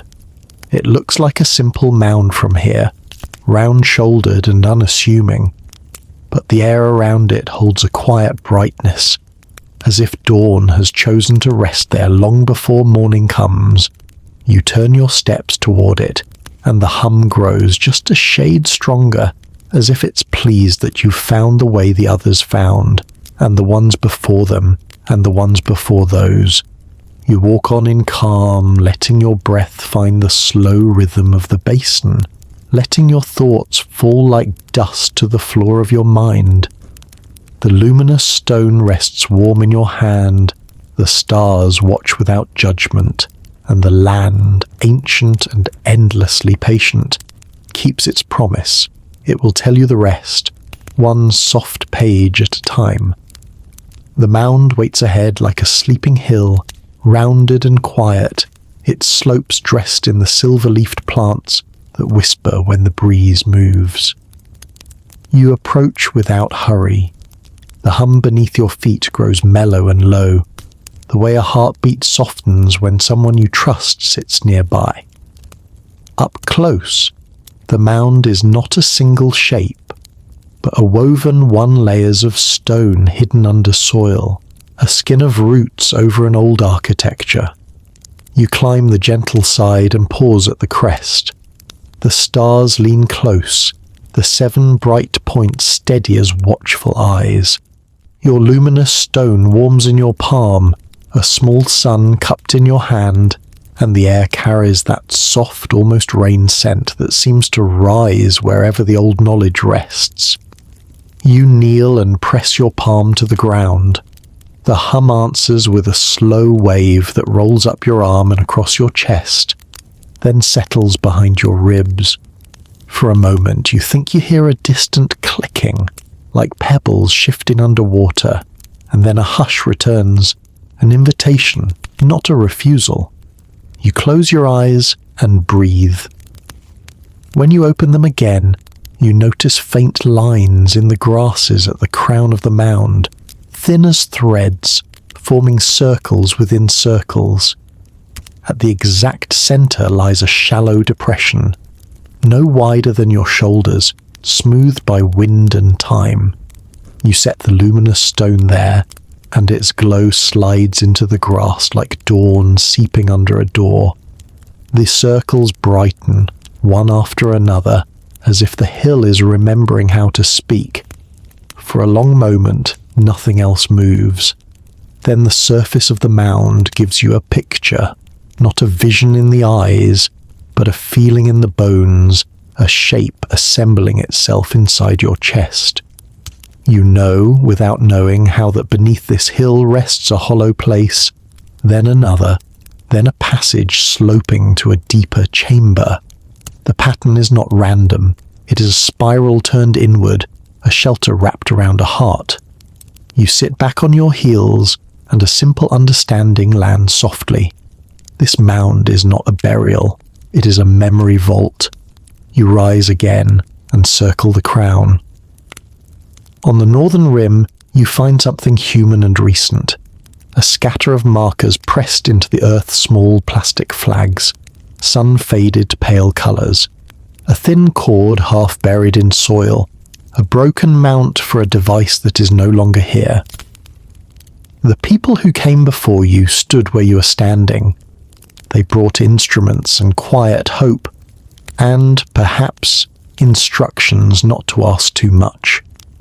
You can almost see them in the starlight, one holding a tablet with a blinking graph, one listening to headphones for a signal deep under the ground, one keeping notes in neat pencil, one looking out across the plain as if expecting someone to arrive and tell them to stop.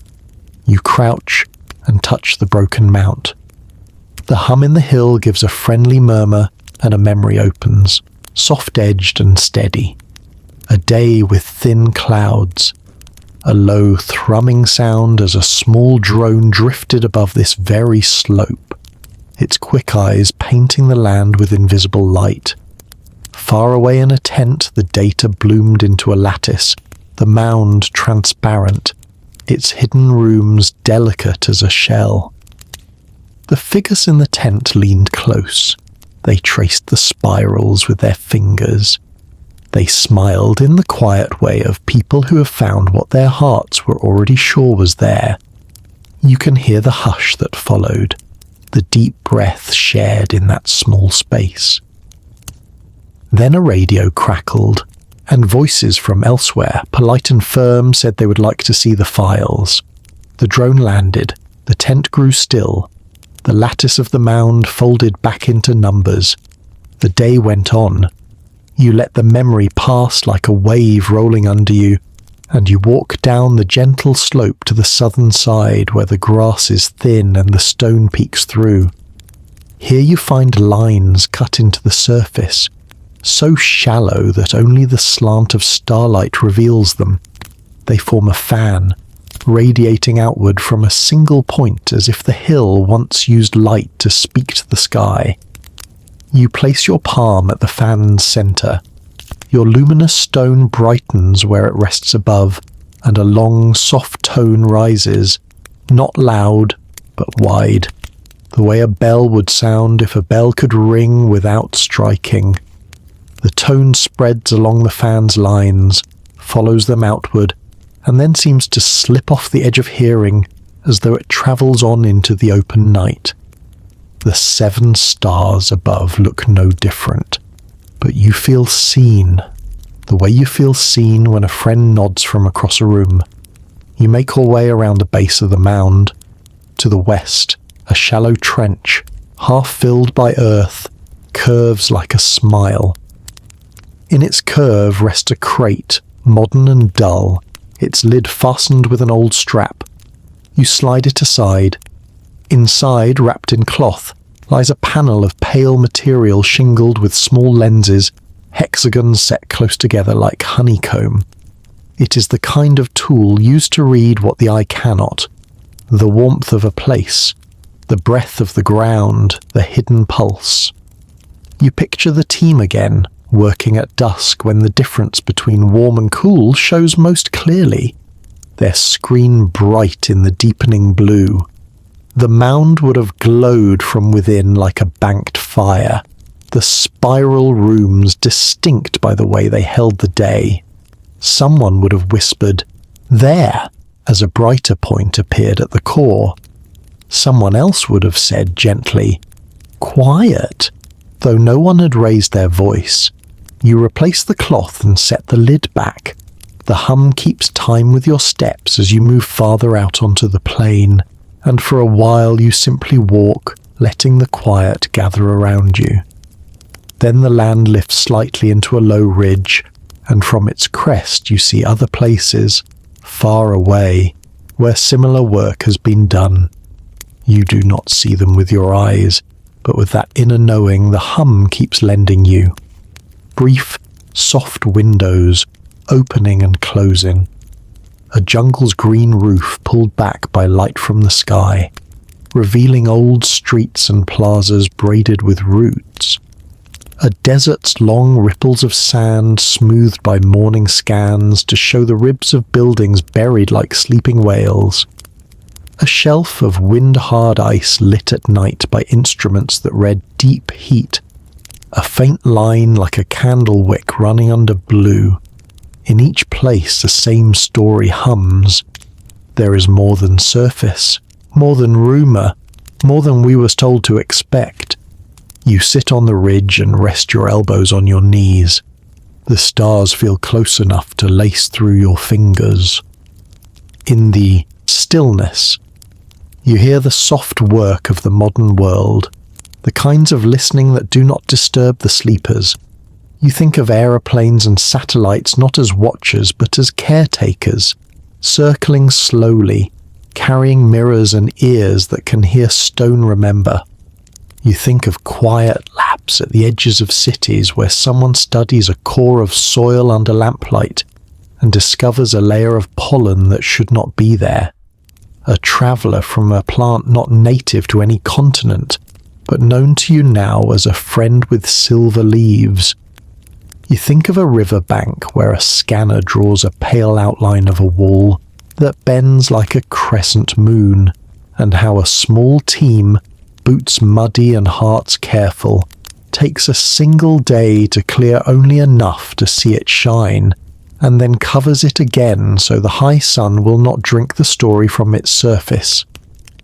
The hum carries you farther still, to rooms with shelves and shelves of labelled boxes, each with a number and a date, each holding a fragment of a fragment, a bead with a spiral carved so fine it could pass for a grain mark, a sliver of pale panelling that warms when held and cools only slowly, a scrap of fibre that resists the needle and refuses to burn.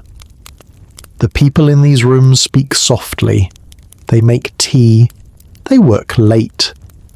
Sometimes they change the title on a folder from not significant to pending review, and feel both braver and smaller than they did the day before.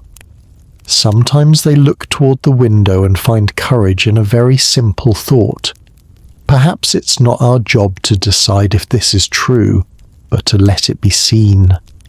You rise from the ridge and the land below gathers itself into paths again, old lines crossing the present in kindness. The mound is behind you now, but its tone lingers, a low note under the melody of the plain. The 7 stars drift a finger's width east.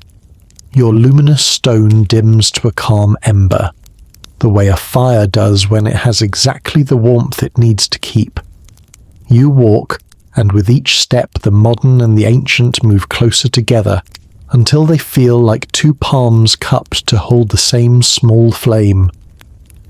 When you pause next, it is because the ground itself asks you to. You are standing at a place where many routes meet, a soft crossroad shaped not by roads but by intention. Here the hum changes key just a little, and in that new colour of sound you hear the present speaking back to the past. It is steady and respectful. We're still looking, it says. We are learning to listen without taking. We are learning to measure without owning. We are learning to say we do not know and to stay anyway. You lift your face to the night and let your eyes rest on the 7-star cluster. The thought rises as gently as mist from water. What if the machines and maps and late-night notebooks are not a challenge to the old story, but the way the story is choosing to be remembered now? What if the instruments are only new kinds of ears? What if the data is a kind of lullaby the earth sings to help us recall the path home? The questions don't need answers yet. Their softness is enough. They make room inside you, a quiet chamber of your own, where what you've seen can breathe. You turn once more toward the wide plain, and the hum leans forward with you, ready to guide. Somewhere ahead, a new threshold waits. One more gate in a long line of gates, each passed in kindness and patience. You walk on, not to conquer, not to prove, but to witness. The land accepts your promise. The stars keep watch. And the night vast, kind, and unhurried carries you deeper into the remembering. The land ahead flattens into a long, dark plain, the silver-leafed plants thinning until they are only scattered glimmers in the starlight. The hum beneath your feet is even and deep here, steady as a drumbeat in the distance. You move slowly, matching its pace without thinking. your luminous stone glowing faintly in your palm. It feels less like light now, and more like a heartbeat you're carrying forward, one that belongs not only to you. As you walk, the air changes. It grows cooler, thinner, as though you are stepping into a place set apart from the rest of the plain. You notice that the horizon ahead is strangely hazy, as if a faint veil hangs between you and whatever lies beyond. It's not mist exactly. It's something finer, almost like the shimmer of a heat over desert sand, though here the night air is cool. When you reach it, you pause. The shimmer is more than light. It is a boundary. You cannot see it in full, but you can feel it. A gentle resistance when you lift your hand toward it. The hum beneath your feet vibrates differently here, more concentrated, as though you are standing at the edge of a threshold that must be crossed with care. You take a breath and step forward. The shimmer gives way, folding around you like a curtain parting, and then you are through. The air on the other side is warmer, infused with the faint scent you have smelled before, something like ancient earth and the sharp sweetness of distant flowers. The ground beneath you is smoother, its stone surface patterned with fine interlocking lines that spread outward in all directions like ripples in a pond. At the center of this space stands a ring of tall stones, each one narrow and slightly curved, as if grown rather than carved. They lean inward slightly, their tops lost in the night sky. Between them the stars are visible, but they seem sharper here, as if the ring is not just framing the sky but focusing it. You step closer. The luminous stone in your hand grows warmer, its light deepening to gold. The hum beneath you swells softly, matching the rhythm of your breath. You can feel something moving in the air, an invisible current, slow and deliberate, circling the ring. When you reach the center, the ground feels different. There is a low, steady pulse that rises through your feet, into your legs, into your chest. It is not just sound, it is memory, layered and endless. You close your eyes, and the night opens. You see not one sky, but many layered atop one another, shifting and fading, as if you are looking through the years themselves. The stars wheel and rearrange. The 7-star cluster moves slowly across the heavens, sometimes low on the horizon, sometimes high above, sometimes paired with another bright cluster you have never seen from Earth. Each shift feels like a turning of the great wheel, a marker of time too vast to count. Then you see the tall figures again. They stand where you stand now, though the ring around them is newly raised, its stones glowing faintly from within. They are speaking not in words you know, but in tones and gestures, their hands tracing shapes in the air that echo the lines carved in the ground. Around them the stones answer, their surfaces flickering with light that forms patterns in the air, patterns that match the stars above.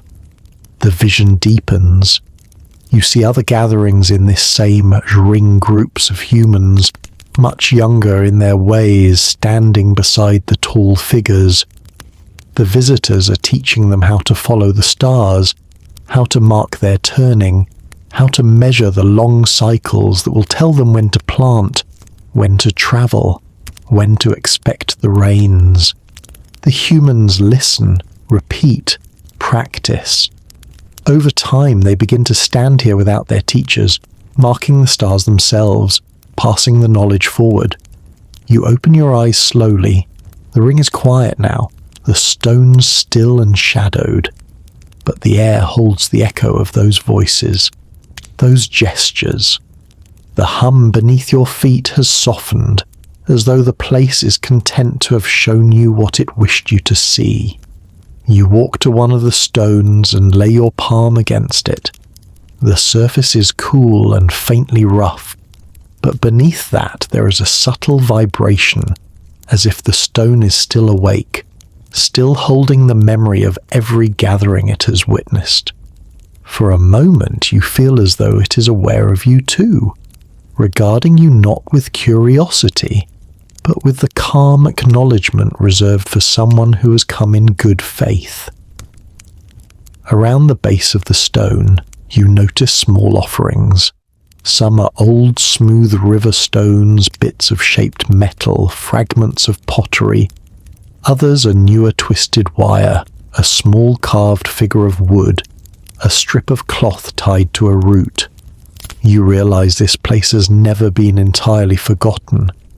It has been visited quietly, without fanfare, by those who understood its importance even if they could not name it. You walk the circle slowly, touching each stone in turn. Some feel stronger, their hum more distinct, as if their connection to the sky is more direct. Others are quieter, almost withdrawn, yet still present. Each one feels unique, yet they are all part of the same whole, like the points of the 7-star cluster overhead. When you complete the circle, you return to the center and stand for a moment longer, letting the hum settle inside you. You think of the other places you've seen, the cove, the dome, the mound, and realize they are not separate stories at all, but chapters in a single one. The knowledge was not meant to stay in one place. It was carried, shared, planted like seeds in many soils, so that even if one place was lost, the others would still hold the memory. You lift your gaze to the sky. The stars above the ring seem impossibly bright. The 7-star cluster like a beacon calling across time. You wonder if somewhere, in some other world, another ring of stones is watching the same sky, its hum guiding another traveller's steps. The luminous stone in your hand pulses softly, and you know it's time to move on. You step out of the ring, the shimmer parting for you as easily as before.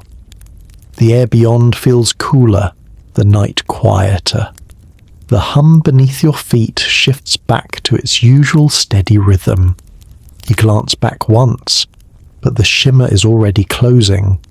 The ring fading into the distance until it is only a shadow against the plain. You walk on, the warmth of the luminous stone steady in your palm, the memory of the ring settling into you like the final note of a song that will never truly end. Somewhere ahead, the plain narrows into a darker shape. You can just make out the glint of stone under starlight, the suggestion of steps leading upward. You feel the hum respond, a subtle rise in tone, as if the land itself is leaning forward in anticipation, and so you keep going, knowing the story has not yet finished speaking, and neither have the stars. The dark shape ahead grows with every step, its edges sharpening against the silver wash of the starlight. At first, it seems like a ridge of natural rock, but as you draw nearer, the angles resolve into something deliberate. Steps, broad and shallow, climb toward a high platform. They are worn smooth, as though countless feet have passed this way, though you know few, if any, have walked here in living memory. The hum beneath your feet changes as you reach the first step. It deepens, becoming slower, heavier, as though you are entering a place that carries weight not only in stone, but in memory. The air thickens slightly. You feel it against your skin, warm and still, with the faint scent of smoke, not from fire, but from something older, perhaps the ghost of resin burned in rituals long gone. You begin to climb. Each step seems taller than the last, though they are evenly cut. The luminous stone in your palm glows steadily, casting soft light that dances across the edges of the stairs. As you ascend, the plane falls away behind you, the silver-leafed plants becoming a soft, rippling carpet. Far off, the seven-star cluster still holds its place in the sky, unmoving, a patient witness. When you reach the top, you find yourself on a wide platform of dark stone. Its surface is marked with concentric circles, faint now with age, but still visible in the light of your stone. At the platform's far edge, a low wall runs straight across, and beyond it lies a sheer drop into shadow. You walk toward the centre of the circles, and the hum changes again, becoming lighter, higher, almost like the sound of a breath drawn in. The air around you feels charged, as though this place is waiting for something. You turn slowly, taking in the platform's shape, the way it aligns with the horizon, and then you see it. Along the edge of the low wall, evenly spaced, are a series of narrow gaps viewing channels, cut straight through the stone. You kneel at one, peering through. The sky on the other side is framed perfectly, and at its heart is the seven-star cluster. You move to another gap, and this time the view captures a different star, one you recognize from the maps you've seen in the visions, one that seemed far from Earth's familiar constellations. This is not simply a platform, it is an observatory. You imagine standing here in ages past, the tall figures at your side guiding your gaze. You see them adjusting their positions, marking the stars' movements in patient increments. They're not just measuring for the sake of knowledge, they're aligning something. The platform itself feels like part of a greater mechanism, a piece of a clock that uses the whole sky as its face. The luminous stone in your hand warms suddenly, and you look down to see its light pulsing in slow, steady rhythm. As it does, faint lines on the platform brighten, connecting the concentric circles beneath your feet to the viewing channels at the edge. You follow one with your eyes and see how it bends subtly toward the horizon, toward a point where the first hint of dawn would appear. The hum rises in tone, and for a moment the air shivers with memory. You see the platform lit by a pale golden sky. The tall figures standing in the circles, their hands raised toward the horizon. They're not looking at the stars now, but at something approaching from the edge of the world. A faint shape, high and distant, moving with purpose. The vision shifts and you see it clearly, a vessel curved and luminous, gliding without sound. It comes to rest just beyond the low wall, its form dwarfing the platform itself. The figures approach it without fear. They place their hands on its smooth surface, and the vessel glows brighter. Patterns ripple across its spirals, arcs, lines of light flowing outward like the circles beneath your feet. You realize the platform is not only an observatory, it is a landing place, a meeting point between the earth and the sky. The vision fades, leaving the platform empty once more. You stand there, breathing in the still air, feeling the weight of that meeting settle into you. You walk to the edge and look out. The drop is sheer, but far below you can just make out a flat expanse, marked with faint lines like the traces of roads or pathways. They lead away into the distance, vanishing into the darkness. Perhaps they connect to the places you've already seen, the cove, the mound, the ring of stones. Perhaps they reach farther still, to sites you have yet to find. You turn back toward the center of the platform. Around the outer circle, near the low wall, you notice small recesses carved into the stone. Some are empty, but others hold objects smooth pebbles, carved fragments of bone, thin sheets of metal etched with faint designs. These are offerings left by those who came before. Some may be ancient, some perhaps much newer, placed here quietly in the dark by people who still remember, in whispers, what this place was. You take your time moving from one to the next, letting your fingertips rest lightly on each. One fragment of bone is carved with the 7-star cluster, the dots joined by thin lines that match the viewing channels. Another holds a spiral within a spiral, its center worn smooth by countless touches. A small piece of metal bears an unfamiliar mark, a shape that looks like a seed opening into light. You leave them as they are and return to the center. The luminous stone's warmth has faded back to a steady, gentle heat, and the hum beneath you is calm, as though the place has shown you what it wished to and now rests again. Standing there, you feel a deep stillness, a kind of silence that is not empty, but full. The platform does not feel abandoned. It feels patient, as if it knows the time for gatherings will come again, as if it waits for the right alignment of stars and travelers. You take one last look through the viewing channels. The 7-star cluster is bright, its light unshaken by distance. You wonder who else has stood here over the ages, watching the same stars, waiting for the same moment. You imagine someone centuries from now, perhaps holding a stone like yours, standing in this very place, feeling the hum under their feet. You begin your descent. The steps feel different now, not simply a path downward, but part of a greater connection. At the base, the hum shifts back to its travelling rhythm, guiding you forward once more. The plain stretches ahead, dark and wide, the air cool against your skin.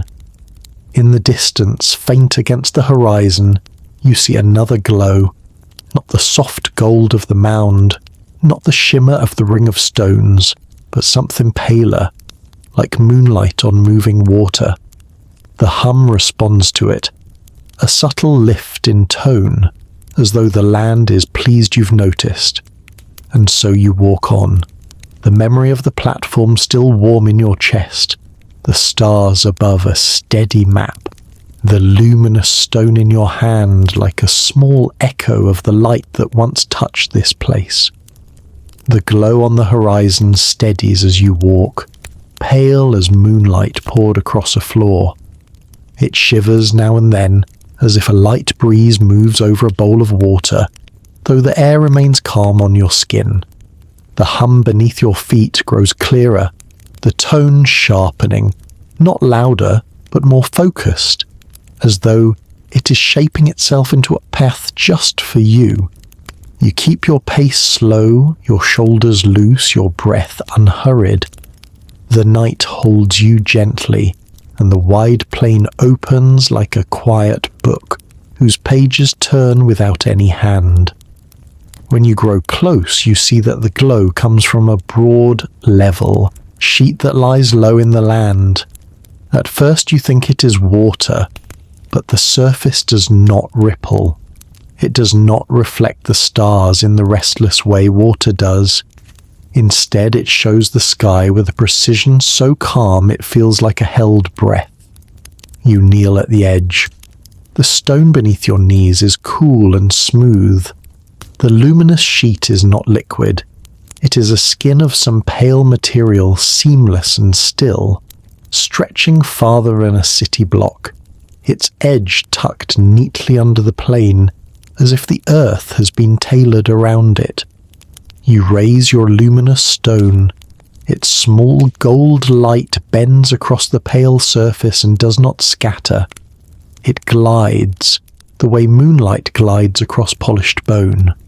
You lower the stone again, and for a soft moment the pale sheet shows not the stars above but the memory of a different sky, one you have seen in your visions, coloured with violet and amber, crossed by two small moons like twin shells set on velvet. The image is gone almost as soon as it arrives, but your body understands before your mind puts words to it. This is a memory mirror, not glass, not water, a surface that remembers. You sit with your legs folded and place your palm on the edge. The hum in the ground and the quiet pulse in your hand align. The sheet warms, not hot, just a degree or two above the night air, like skin waking from sleep. Tiny points of light flower across it, faint and soft, arranging themselves into the 7-star cluster, then into other patterns, then into nothing again. Each bloom is a breath, and between breaths there is room for you to breathe too. A low tone enters the air, so gentle it could be mistaken for the thought of a tone. It rises from the sheet, pours into the ground, and comes back up through your bones. In that tone your chest loosens, and a small door opens in the quiet place inside you, where the earlier visions still rest. Through that door comes a feeling like a hand held out, not to pull you, not to command you, only to invite you to stand where others have stood and look as they looked. You let the invitation pass through you. You do not strain to see. You simply allow. The sheet shows a plain like this one, but growing different plants under a violet sky. Tall figures walk slowly along its edge, their hands behind their backs, heads tilted the way watchers tilt their heads when they are listening for news carried on wind. The sheet shows a shore where vessels sleep on dark stone, and the sea lays down its breathing beside them. The sheet shows an observatory platform lit by dawn, the viewing channels aligned with a star that rises like a calm, bright thought. Then the sheet shows the same places on Earth, the plain silvered with unfamiliar leaves, the cove with fragments of curved skin, the mound spiral inside the dark, the ring of stones singing under the night, the high platform and its circles. The pictures do not shout, they do not rush. They arrive like tides, and each tide leaves behind a thin line of foam that dries into understanding. We have walked both shores, the line seems to say. We have stood under both skies. We have planted both soils. We have learned to love more than one home. As the images fade, words gather in you, simple and unforced. What if this world was chosen not because it was easy, but because it could bear the weight of beginning again? What if the first humans were travelers learning to be human here? What if we're not an accident but a continuation? The next verse of a song that was already being sung? The questions do not disturb the calm. They live inside it, the way stones live inside a river, steady while the water passes. You rest both hands on the plain beside the sheet and feel the hum answer with a tone you've not heard before. A thin, high filament of sound that trembles and then steadies. In that tone is a gentleness that feels like agreement, not with your guesses, but with your care. The land seems to say, it matters how we ask. It matters that we ask softly. You stand and walk along the sheet's edge. Here and there, small apertures dot the border round and dark like seeds set in a pale rind. You bend and peer into one. It does not tunnel downward.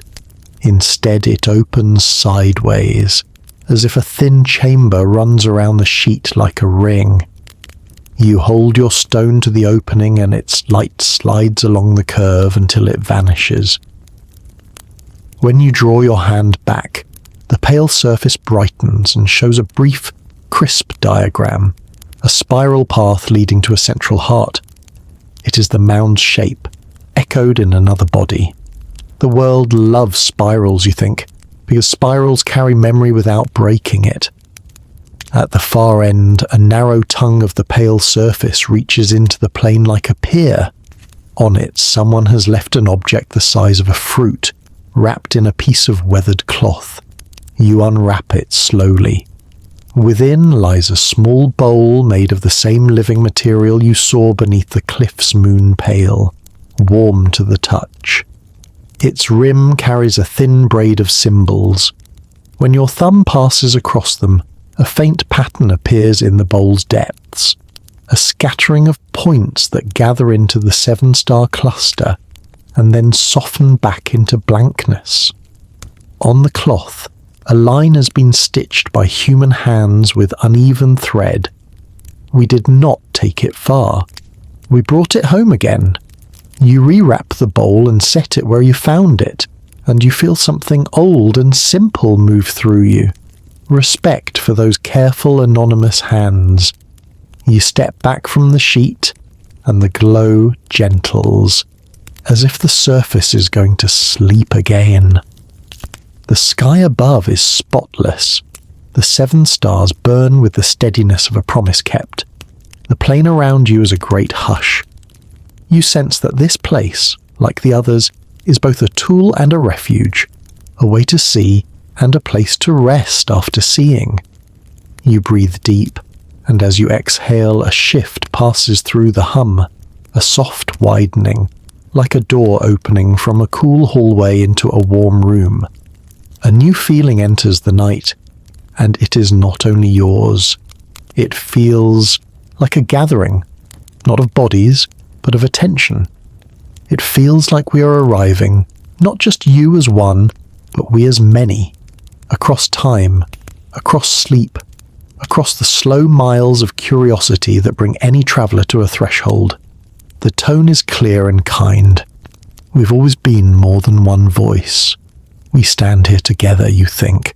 Though I am one set of feet on this stone, we listen together. Though I am one set of ears, we remember together. Though my hands are the ones that carry this small golden light. And because the night holds you so gently, and because the air has that near-rain scent that means something good is about to touch the ground, you let the we rise fully inside you. What if we are not the first chapter, but the newest? What if our beginnings are not behind us, but folded gently into our palms like seeds we're still learning to plant? What if the ones who came before are not gone, but present in the ways we build, the ways we sing, the ways we look up when the sky is clear and feel something calm look back?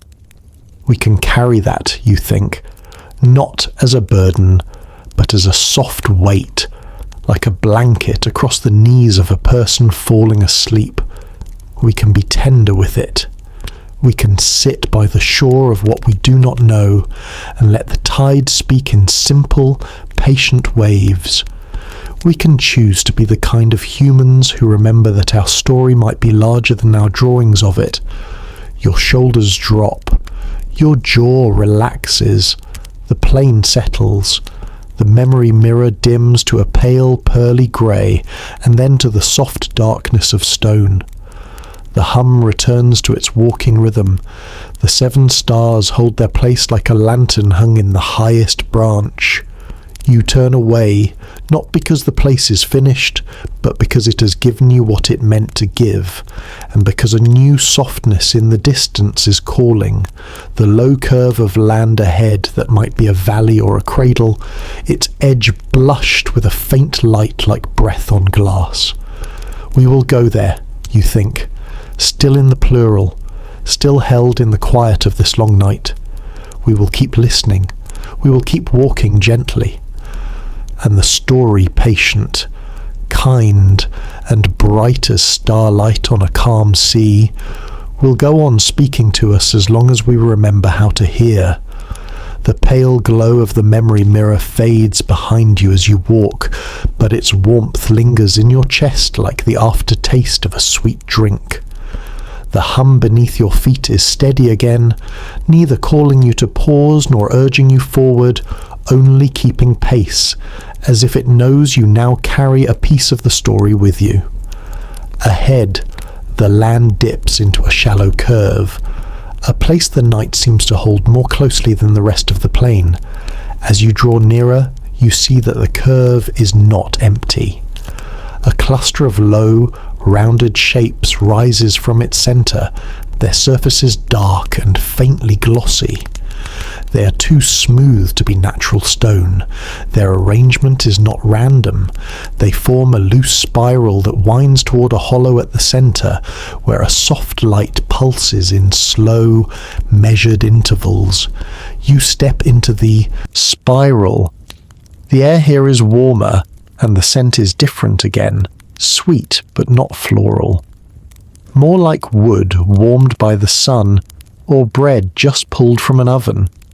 The hum under your feet softens into a vibration that seems to spread not only through the ground but through the air itself, a low chorus that hums in your bones. The rounded shapes are hollow domes, each no higher than your chest.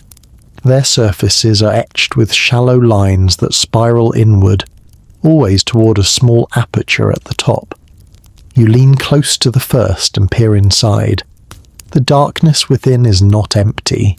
It swirls with faint motes of light, like dust caught in a shaft of sun, but moving with the slow grace of drifting plankton in deep water. When you lift your head, you realize that the light in the center of the spiral is not just glowing, it is breathing. It brightens and dims with the same slow rhythm as your own breath. When you are deeply calm, you take a step toward it, and the domes seem to lean inward in response as if acknowledging your passage. The central light rests in a shallow basin made of the same dark, smooth material as the domes. It is not a flame, nor is it a stone. It is something in between. A heart of pale gold, its surface rippling like liquid yet never spilling, as though it is both solid and fluid at once. You kneel beside it. The warmth from it seeps into your skin, and the hum in the air deepens, wrapping around you like a slow tide. A vision rises, not sharp or urgent, but soft and clear, like a story told by firelight.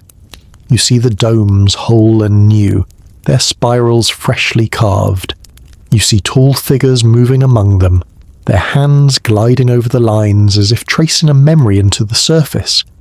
The domes are not houses, not storage, but something more intimate. Memory vessels. Each one holds a story, a voice, a fragment of what came before. The figures bend to the apertures, speaking in tones that shape the motes of light inside. Over time, the domes fill not with objects, but with the weightless density of remembrance. The vision shifts, and you see humans, your own kind, stepping into the spiral long after the tall figures are gone. They too lean to the apertures. Some speak, some only listen. The motes within the domes swirl, answering in a language made of colour and movement rather than sound. You see the same people return again and again, as if the vessels are teachers or friends or perhaps both. When the vision fades, you place your palm on the edge of the basin. The heart of gold brightens slightly, and the hum rises in pitch, a gentle acknowledgement. You do not need to ask what to do. You lean to the aperture of the nearest dome and breathe a few quiet words that hold no answers, only gratitude. The motes inside shimmer in reply, and you feel something small but certain pass between you and whatever is listening. You move from dome to dome, touching each one lightly, peering into its depths. Some hold motes that move in quick, playful patterns like schools of fish darting in unison. Others drift slowly, heavy with the weight of older, quieter stories. At one, you feel a sudden pull, not physical, but as if a memory inside recognizes something in you. The motes rise to the surface, brightening, and for a moment you see the outline of a figure walking across a plain under a sky with 2 moons. You cannot tell if it is one of the tall beings or one of the first humans who learned from them. The image fades, but the sense of connection lingers like the echo of a song. When you reach the last dome, you find something different. Its spiral is broken in one place, the line interrupted by a shallow chip in the surface. Inside, the motes are faint, almost gone. You place your hand on the broken line and the hum dips low, almost mournful. The pale heart in the center of the spiral brightens in response, sending a slow wave of light outward across the domes. The motes in the damaged one stir faintly, as if wakened from a long sleep. You feel the gentle insistence of the place itself. No story should be left empty. You breathe a promise not to repair what you cannot, but to carry what remains. You sit beside the golden heart for a while, letting the hum fill you. It is not just a sound now, but a sense of belonging, a reminder that this spiral of domes is part of the same larger weaving as the cove, the mound, the ring, the platform, and the mirror. Each holds something different. Pieces of a whole that can only be understood by walking them all. Your eyes lift to the sky. The 7-star cluster shines above the hollow, framed perfectly between 2 low hills at the edge of the curve. You realize this place was chosen so that the stars would always look down upon it, their light falling across the domes in a slow arc through the night. You imagine the tall figures standing where you are, glancing up now and then between their work with the vessels, measuring time not with clocks but with the turning of the constellations. When you rise, the hum changes again, settling into the same calm rhythm you heard when you entered. The pale heart dims slightly, its light still warm but less insistent, as though it has said what it meant to say. You step out of the spiral, and the domes seem to lean back, returning to their resting posture. The land beyond slopes gently downward, the path lined with small stones set at even intervals. Each one bears a shallow carving, some of spirals, some of stars, some of shapes you do not yet understand. They seem to point the way forward, a continuation of the story you are following. You walk between them, feeling the quiet weight of the spiral behind you and the open plain ahead. The night is still deep, but the air holds a hint of change, not the sharp edge of dawn, but the subtle shift of a place preparing to share more of itself. Somewhere ahead, another presence waits. The hum under your feet agrees, rising just enough to let you know the path you're on is still true. You glance back once, and the hollow is barely visible now, the domes hidden in shadow, the golden heart only a memory of light. Yet you carry it with you, as you have carried each place, each vision, each small exchange. And in the quiet of the plain, with the 7 stars steady above, you feel the we once again, not as something you have to hold on to, but as something that holds you. You keep walking. The stones on either side of the path begin to change, their carvings more intricate, the spirals winding tighter, the stars multiplying. The hum quickens slightly, like the first few notes of a song beginning again. You know you are close to the next chapter of the long, patient story, and you let that knowing settle into your steps. The plain narrows ahead into a passage between 2 dark rises of stone, and beyond that, the faintest flicker of movement light, shadow, or perhaps both waits for you to arrive. The path narrows between the 2 dark rises of stone, their faces sheer and close enough that the sound of your footsteps deepens, wrapped in the hush of the passage. The air cools here, and the hum beneath your feet changes yet again, still present, but subdued, as if it too is lowering its voice out of respect. The stone walls bear faint markings, worn almost smooth by time. Some are spirals, some are constellations, and some are shapes you've seen nowhere else. Their curves and angles both strange and familiar, like fragments of a language you almost remember. The flicker you saw ahead is still there, pulsing softly beyond the far end of the passage. Each step brings it nearer, and now you can tell it is not a steady glow like the mirror's light or the golden heart's warmth. It is more alive, shifting in tone and brightness, like the slow breathing of a fire seen through gauze. When you emerge from between the stone rises, the world opens suddenly. You stand at the edge of a vast depression in the land, a natural bowl carved deep into the plain. Its rim is lined with tall, slender pillars, each no wider than your arm, rising straight from the ground like reeds in a silent lake. Between them, stretched across the hollow, hangs a canopy of woven threads so fine they seem made of moonlight.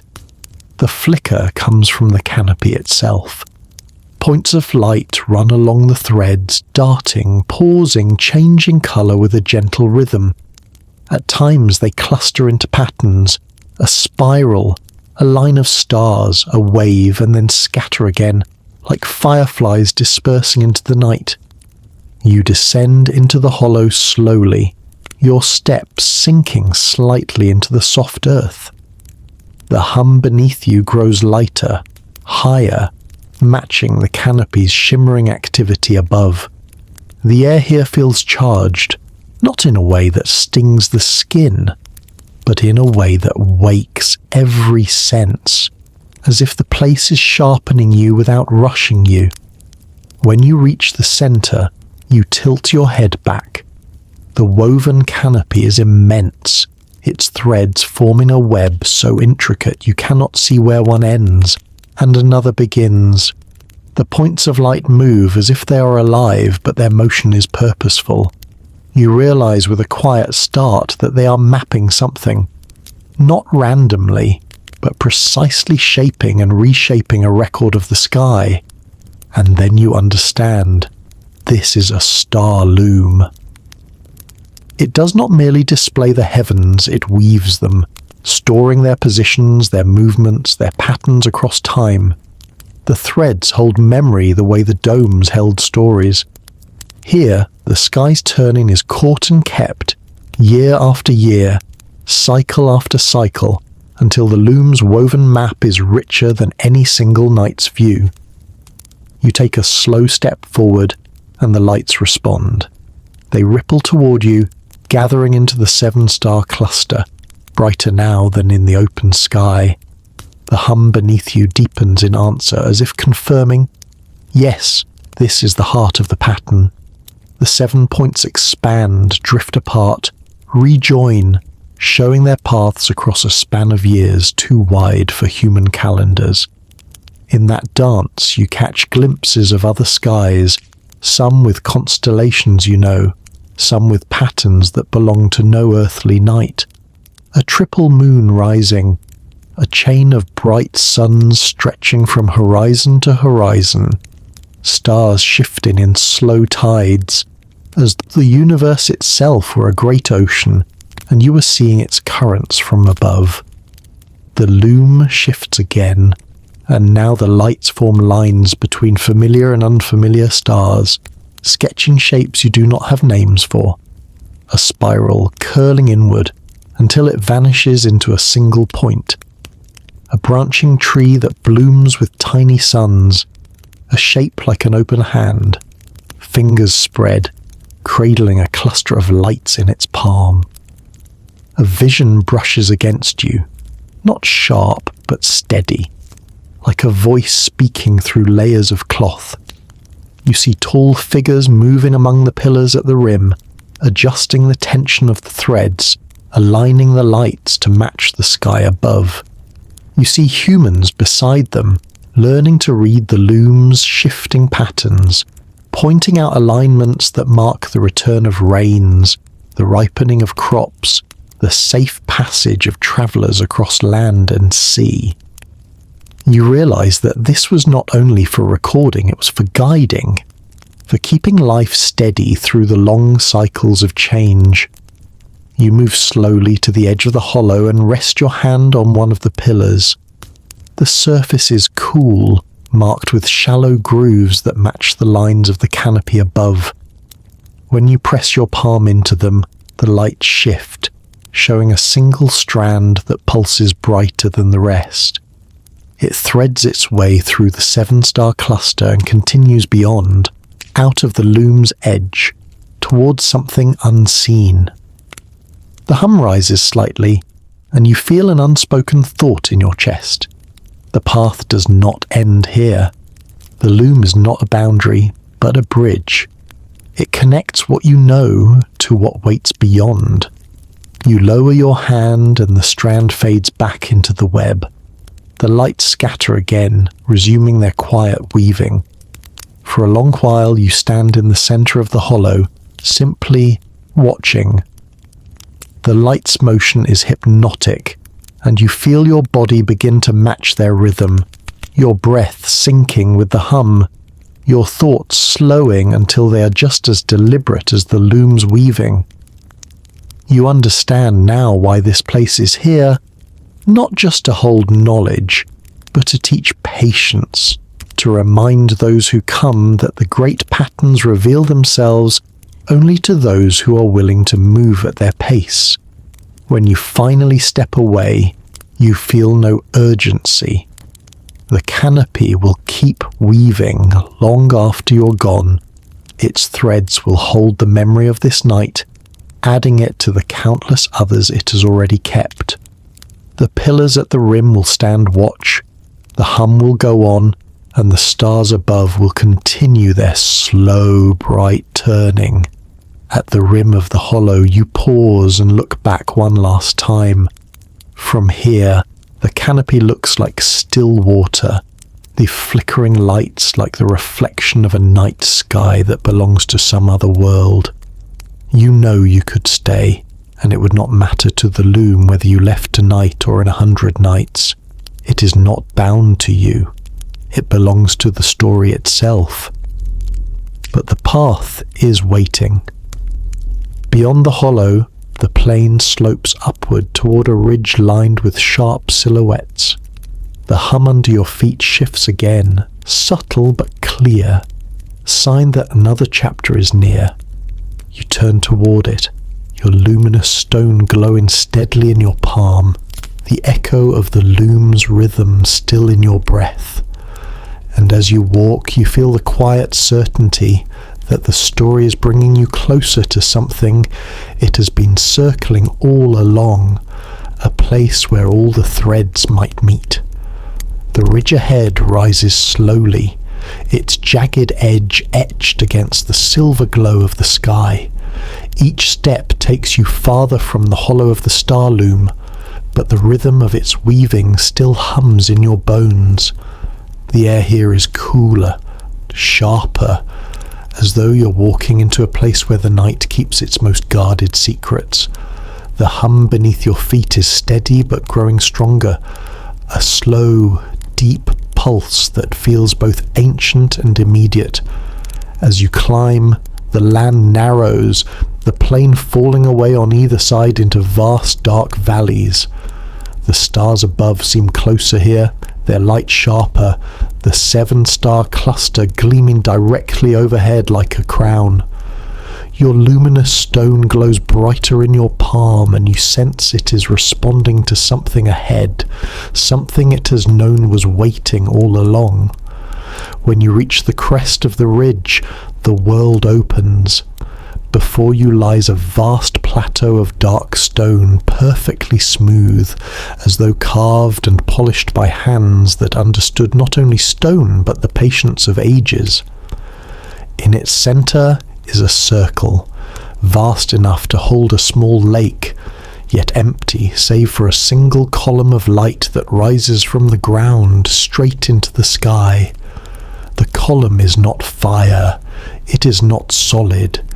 It is a stream of pale gold, shimmering with faint colours that shift like the inside of a shell. It reaches upward without end, vanishing into the night, and though it is silent, you feel its presence in every part of you. It is not only light, it is a bridge, a connection between earth and sky, past and future, here and elsewhere. You step into the great circle and the hum changes. It is no longer beneath your feet. It is within you, surrounding you, becoming part of your breath and heartbeat.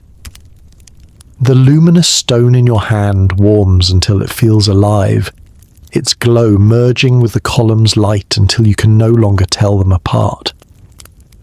As you stand in the circle, visions come not in fragments now, but in a single, unbroken flow. You see the cove, the mound, the ring of stones, the platform, the mirror, the spiral of domes, the star loom, each one not a separate place, but a point along a great arc. You see the tall figures moving through them all, teaching, guiding, leaving pieces of the story in each. You see humans, your kind taking those pieces, shaping them, carrying them forward. You see the sky above shifting through impossible ages, the 7-star cluster a constant beacon through them all. Then you see something else, a place that is not Earth. Its sky is violet and gold, its seas deep and luminous. The 7-star cluster shines there too, but in a different place in the sky. You see travellers preparing to leave that world, their vessels gliding toward a horizon where light bends and opens. You feel their hope, their sorrow, their determination. They are not fleeing, they're carrying something forward. The vision shifts again, and you see the first feet touch earth, not as conquerors, not as lost wanderers, but as planters of seeds. They walk the shore, the hills, the valleys, leaving signs for those who would come after, signs you have now walked among. The light around you grows brighter, and the hum deepens into something like a voice, not words, but meaning. It is not telling you what to believe. It is reminding you of what you already carry, that we are not the first, that our story is part of something far larger than we can measure, and that we are now keepers of what we have been shown. The column of light flickers once, like a star winking, and you understand it is time. You take a slow step backward, then another, until you stand again at the edge of the great circle. The hum eases back into the stone beneath your feet, the column still rising, still connecting, still patient. It does not end when you leave. It does not need to. You turn away from the circle and begin the walk back across the plateau. The stars overhead are steady. The night air is cool. Each place you have visited lives within you now, not as separate memories, but as a single, woven whole. The luminous stone in your hand is warm but calm, its light no longer urgent. As you descend from the ridge, the land widens again into the open plain. The wind moves gently through the silver-leaf plants, carrying the scents of earth and night. The hum beneath you settles into the rhythm you first felt when you began this journey. A guide, a heartbeat, a companion. You glance back once. The ridge is dark against the sky. The column of light faint now from this distance, but still there. You know it will be there tomorrow, and the day after, and long after the names of these places have been forgotten by most. And you know that somewhere, someone else may be walking a different path to reach it, their steps guided by the same quiet hum. The plain stretches ahead, and you walk into it, carrying the light, the hum, and the story. Not as an ending, but as a beginning that has been waiting for you to see it. And now, here you are, still, calm, carrying the quiet truth that will keep unfolding each time you look at the stars and wonder. So as you let your body rest, as you let your breath slow, and the night gather around you, hold this thought gently. What else might lie hidden, waiting for us to remember? If this journey spoke to you, if you felt the hum beneath your own feet, share it. Let it travel farther. Like it, so it leaves its mark. Comment and tell me where you're listening from tonight, because every place adds a new thread to the story.